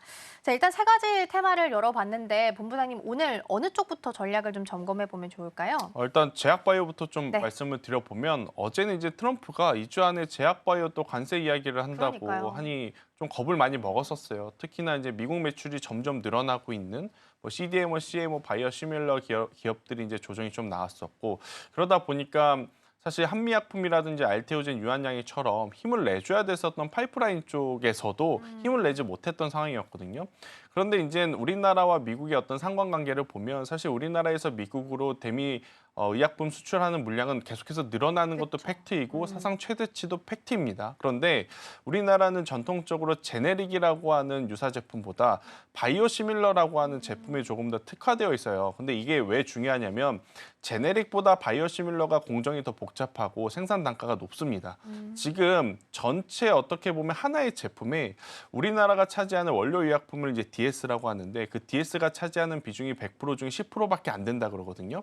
근데 여기에 만약 관세를 매긴다 했었을 땐 전체에서 차지하는 비중도 적을 뿐더러 이제 바이오시밀러라는 것은 생산하기가 굉장히 어렵기 때문에 이걸 APS 판매 단가에 올려서 어떻게 보면 방어를 할 수 있는 상황이에요. 그렇기 때문에 삼성 바이오로직스 셀트리온이 사실은 지금 뭐 기밀하게 움직여서 미국에 공장 짓는다 소리를 안 하는 이유이기도 하고 그리고 이미 파트너 협력사들을 다 미국의 다수의 이제 글로벌 빅파마들과 연계를 해서 하고 있기 때문에 만약 제한이 나온다 하더라도 그 제한 어떻게 보면 규제는 제한적일 가능성이 높다라는 생각이 들어 여전히 저는 삼성 바이오로직스라든지 셀트리온은 매수를 해보시는 게 좋다라는 생각이 듭니다. 대신에 변수는 뭐냐면 네. 삼성 바이오로직스와 셀트리온은 전체 매출에서 북미도 크지만 유럽도 커요. 하지만 같이 거론된 기업들 중에 SK 바이오팜이라고 하는 기업은 이 세노바메이트라고 하는 뇌전증 신약 자체가 전체 매출에서 90%가 미국에서 발생을 합니다. 그러니까 삼성 바이오로직스 셀트리온은 미국이 조금 불편해. 그래도 여전히 우리는 유럽 시장에서 잘 팔리고 있고 잘 팔고 가격도 높게 받고 있으니까 버틸 수 있어. 하지만 SK 바이오팜 같은 경우에는 만약 미국의 규제가 조금 심화된다라고 하면 다른 나라의 어떤 매출로 커버를 할 수 없는 상황이다 보니까 지금 제약사별로의 약간의 등락폭이 조금은 다르다라는 것을 좀 인지를 하셔야 될 것 같아서 이 부분을 좀 말씀드리고 싶고 더욱이 이제 오늘 나온 뉴스 중에 또 하나는 이미 기술 수출한 기업들은 크게 걱정할 필요가 없다. 이미 생산과 마케팅을 기술 수출 받은 쪽에서 진행을 한다는 이야기가 있기 때문에 알테오젠과 유한양이과 같은 기업들도 같이 올라가고 있다. 이렇게 좀 보시면 될 것 같고 이제 한미 사이언스와 한미 약품은 좀 별개로 봐야 되겠죠. 이쪽은 뭐 파이프라인에 대한 다양성도 있겠지만 네. 결국 이제 비만 치료제가 사실 최근 2주 동안 가장 강했었던 테마 중에 하나였죠. 인벤티지랩, 펩트론, D&D 파마텍. 저도 사실 이게 올라가는 게 맞나 싶을 정도로 계속 고민이 되지만 뭐 올라가는 게 답 아니겠습니까? 네. 그래서 그 기준으로 보면 그래도 가장 임상 스케줄이 빠른 기업을 어디냐라고 했었을 때는 한미약품을 그쵸. 좀 보시는 게 좋을 것 같고 제가 이제 바이오시밀러 이야기할 때 한 기업을 하나 빼먹었는데 동아ST라고 하는 기업도 이제는 보실 때가 된 것 같아요. 그러니까 동아ST가 사실 최고의 단점이 뭐냐면 해외 매출 비중이 없다는 거였습니다. 그런데 이제 그게 미국으로 진출을 어떻게 보면 준비를 하고 있는 동아ST에게는 위기이자 기회가 된 거죠. 다른 기업들이 이미 미국에 진출한 게 불편해. 근데 우리는 아직 미국에 진출하지 않았기 때문에 저런 이야기가 우리에게는 절대 불편하지 않아. 또 이렇게 해석이 될 수 있거든요. 그래서 만약 낮은 위치에서 또 올라가는 기업을 찾으신다라고 하면 동아ST도 굉장히 좋을 수 있겠다라는 의견 드려보도록 하겠습니다. 네, 일단 전반적인 제약 바이오 흐름 먼저 체크해봤고요. 오늘 사실 비만 치료제가 굉장히 강합니다. 블루엠텍 이제 위고비 유통하는 업체인데 오늘 지금 상한가에 들어가 있고요. 며칠 동안 인벤티지랩도 굉장히 흐름이 좋았던 기억도 있습니다. 라파스는 6%, 한미약품도 4%대 강세를 일단 보이고 있습니다. 일라이릴리랑 노보노디스크가 GLP 복제약 금지 관련된 소송에서 승소를 했기 때문에 더욱더 위치를 지금 공고히 할 수 있는 상황으로 만들어진 거거든요. 그래서 이쪽은 뭔가 대형주가 쉬든 안 쉬든 그냥 별개로 좀 움직이는 듯한 느낌도 좀 들어서 앞서서 이제 본부장님께서 시장이 선택한 쪽이라고 말씀해 주셨으니까 그렇다면 이제는 조금 더 중기적인 관점을 가져봐도 괜찮은 구간에 좀 놓여 있는 걸까요? 근데 사실 그들의 어떤 그 견고한 위치가 지금 우리나라 국내 기업과 실질적으로 연관이 있으려면 블루엠텍밖에 없습니다. 왜냐하면 위거비에 이제 제품을 삭센다로 유통을 하기 때문에 그래서 블루엠텍은 이해가 되지만 인벤티지랩이라든지 펩트론 같은 경우에는 사실 지금의 밸류 가치를 현재 펀더멘탈로 어떻게 해석할 수 있겠느냐라고 나름 스스로 고민을 해보면 아직 답을 내기가 좀 어려운 상황이라서 이쪽은 보유자의 영역과 수급에 대응할 수 있는 분들의 영역 대신에 이제 블루엠텍은 이 뉴스에 지금 이렇게 반응을 하는 게 맞다. 근데 이제 벌써 상한가에 안착을 했기 때문에 조금 이제 아쉽지만 보유하고 계신 분들이 수익을 즐기셔야 될 때가 아니겠는가라는 의견 드리겠습니다. 그렇군요. 실제적으로 수혜가 되는지 안 되는지가 중요하다라는 포인트 주신 것 같아요. 블루엠텍은 실제로 유통을 하고 있는 회사이기 때문에 오늘 상한가에 대해서 오케이 사인 주시지만 나머지 부분들은 수급에 따라서 영향을 받고 있는 거기 때문에 단기적으로 빠른 대응이 좀 필요하다라는 말씀도 함께 주셨습니다. 참고해 보시면 좋을 것 같고요. 오늘 개장 분위기는 본부장님과 함께 살펴봤습니다. 오늘 여기서 인사 나눌게요. 오늘 말씀 고맙습니다.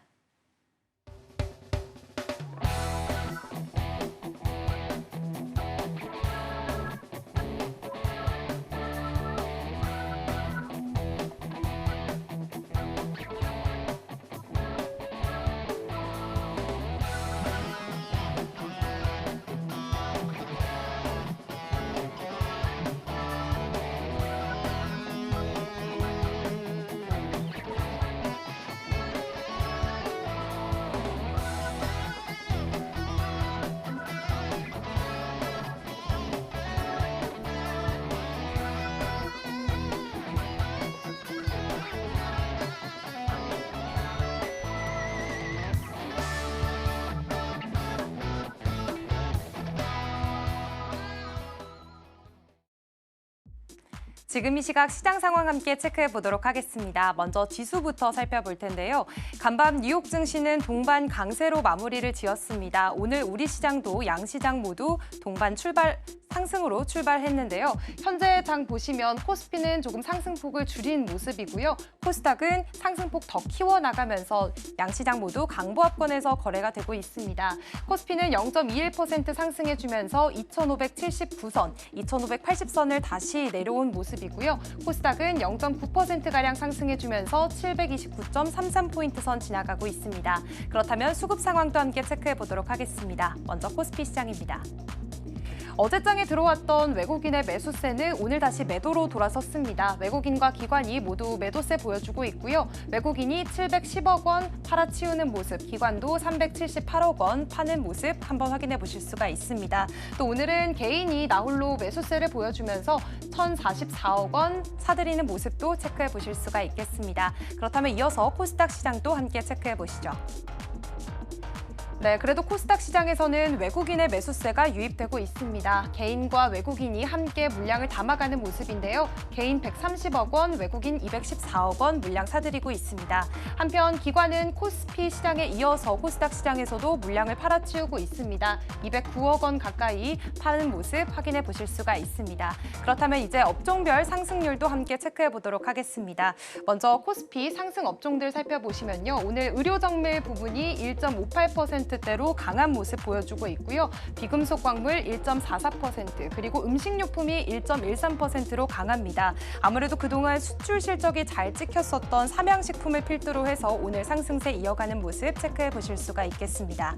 그렇다면 이어서 코스피 하락하는 업종들도 함께 체크해 보시죠.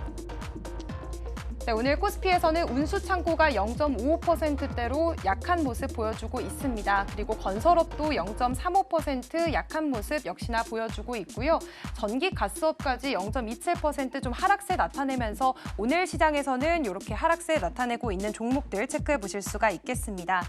그리고 운수창고의 경우에는 사실상 어제장에서 잘 갔었던 대한항공을 비롯해서 어제 LCC 항공사들 좀 상승세 보여줬었는데 오늘은 쉬어가는 흐름 보여지고 있다는 점까지 체크해 보시면 좋겠습니다. 이어서 코스닥 시장도 함께 살펴보도록 하겠습니다. 먼저 상승하는 업종들 살펴보시면요. 의료 정밀기기가 2.74%대로 강한 상승세 보여주고 있습니다. 특히 알파녹스가 오전에 10억 원 규모의 유상증자 결정 소식이 나오면서 현재 14%대 정도로 이렇게 상승폭 가져가고 있고요. 또 유통 쪽 1.68% 상승해 주고 있고요. 또 아까 개장 때 봤던 것처럼 코스닥 쪽에서 제약 흐름 좋습니다. 오늘 1.22% 상승해주면서 장 지나가고 있습니다. 이어서 하락하는 업종들도 살펴보시죠. 네, 오늘 코스닥 시장에서는 전반적인 상승세 속에서 오늘 섬유 의류 쪽 그리고 금융 쪽만이 하락하는 모습 보여주고 있습니다. 그렇다면 이번에는 거래대금 함께 살펴보도록 하겠습니다. 먼저 코스피 거래대금 상위 종목들 살펴보시면요. 오늘 삼성전자와 SK하이닉스 반도체 투탑이 상위단에 자리한 모습 확인해 보실 수가 있겠습니다. 아무래도 트럼프 행정부의 AI 칩 규제 폐지 소식과 함께 어젯밤 엔비디아가 3%가 넘는 상승세를 보였습니다. 그렇기 때문에 국내 반도체 주들도 오늘 상승폭 가져가는 모습인데요. 다음으로 네이버가 현재 4.57%대로 하락세가 좀 깊게 두드러진 모습입니다. 19만 원 선 현재 조금 반납하면서 18만 9,900원 선에서 거래가 지나가고 있습니다. 또 하나 에어로스페이스 어제장에서는 8.8%대 강세 보여주면서 좋은 흐름을 보여줬었는데 오늘은 조금 차익 실현 매물이 나오고 있는 모습입니다. 1.24%대로 빠지면서 현재 88만 원 선 반납한 모습 역시나 체크해 보실 수가 있겠고요. 카카오도 함께 3%대 하락하면서 37,000원 선에서 거래가 되고 있습니다. 그렇다면 이어서 코스닥 시장도 함께 살펴보도록 하겠습니다. 네, 코스닥 시장 거래대금 상위 종목들 살펴보시면요. 나우로보틱스가 오늘 신규 상장한 신규 상장주인데 나우로보틱스 현재 153%대로 급등세 보여주고 있다는 점 체크해 보실 수가 있겠습니다. 또 오늘은 이재명 대선 후보의 파기환송심 연기 소식이 어제장에서 들려지면서 관련 테마주들이 줄줄이 상승세 보여주고 있는데요. 현재 상지건설 21%대 급등세 나타내면서 41,400원에서 거래가 되고 있고요. 또 포바이포 2.46%, 오리엔트전공은 현재 하락 전환한 모습도 함께 체크를 해보실 수가 있겠습니다. 웹캐시처럼 이렇게 전체적으로 오늘은 정치 테마주들이 좀 상위단에 자리한 모습 함께 체크해 보시면서요. 다음으로 코스피 시가총액 상위주들의 흐름도 함께 체크해 보도록 하겠습니다. 네, 현재 LG에너지솔루션이 다시 하락 전환한 모습 확인해 보실 수가 있겠습니다. 장 초반에는 그래도 상승세를 조금 보여주긴 했지만 현재 0.47%대로 하락한 모습 확인해 보실 수가 있겠고요. 코스피 시총 상위주들 중에서 현재 제약바이오주들은 조금 엇갈린 흐름 보여주고 있습니다. 삼성바이오로직스는 0.1% 상승하고 있지만 셀트리온은 0.5%가량 빠지고 있다는 점 체크해 보실 수가 있겠고 또 자동차주들의 흐름도 조금 엇갈리고 있습니다. 현대차와 기아, 현대차 현대차가 현재는 지금 보합권에서 지나가고 있고요. 기아는 0.34% 더 빠진 모습도 체크해 보실 수가 있겠습니다. 그래도 HD 현대중공업 1.32%대 강세 역시나 나타내고 있고요. 네, 그리고 네이버도 4.6% 빠지고 있는 모습도 함께 포착해 보실 수가 있겠습니다. 그렇다면 코스닥 시총 상위주들도 함께 체크해 보도록 하겠습니다. 네, 현재 코스닥 시총 상위주들 흐름 함께 체크해 보시면요. 어제 장에서 대거 빠졌던 제약 바이오주들 오늘 장에서는 그래도 반등에 성공해주는 모습 체크해 보실 수가 있습니다. 시총 상위주들 대거 포진되어 있는 제약 바이오주들이 상승해 주면서 아무래도 오늘 코스닥 시장의 전체적인 지수를 견인해주는 역할도 하고 있는 상황인데요. 알테오젠 아까보다는 조금 폭이 줄어든 모습입니다. 상승폭 줄어들면서 0.14%대 상승폭 보여주고요. 35만 7천 원 선 지나가고 있습니다. 또 HLB는 또 하락 전환한 모습도 확인해 보실 수가 있는데요. 1.53%대로 조금 낙폭이 깊은 모습도 체크해 보실 수가 있겠고요. 에코프로 그룹주들 현재 엇갈린 흐름 보여주고 있습니다. 0.1%대 강보합권과 약보합권 동시에 지나가고 있다는 점도 확인이 되고 있습니다. 또 반면 휴젤과 클래시스 아까 장 초반에서는 조금 하락하는 모습을 보여주나 싶었는데 다시 양전에 성공하면서 좋은 흐름 이어가고 있습니다. 오늘 그리고 이제 비만 관련주 쪽으로도 좋은 흐름인데요. 펩트론 2.3%대 강세 나타내면서 16만 8천 원 선에서 거래가 되고 있습니다. 지금까지 시장 상황 전해드렸습니다. 네, 오늘 양시장은 지수 자체만 놓고 봤을 때는 강보합으로 버텨주고 있습니다. 다만 환율이 이제 1,397원까지 1,400원 턱밑까지 좀 다시 한번 올라오게 되면서 수급이 좀 불안한 상황입니다. 더불어서 선물은 플러스권 여전히 찍혀 있다라는 부분도 체크해드리고요. 더불어서 오후장에 오늘 옵션 만기일이기 때문에 변동성 커질 수 있다라는 부분도 함께 챙겨드리겠습니다. 저희가 방송 중에 제공해드린 정보는 투자 판단을 위한 조언일 뿐 해당 종목의 가치와 수익률은 보장하지 않습니다.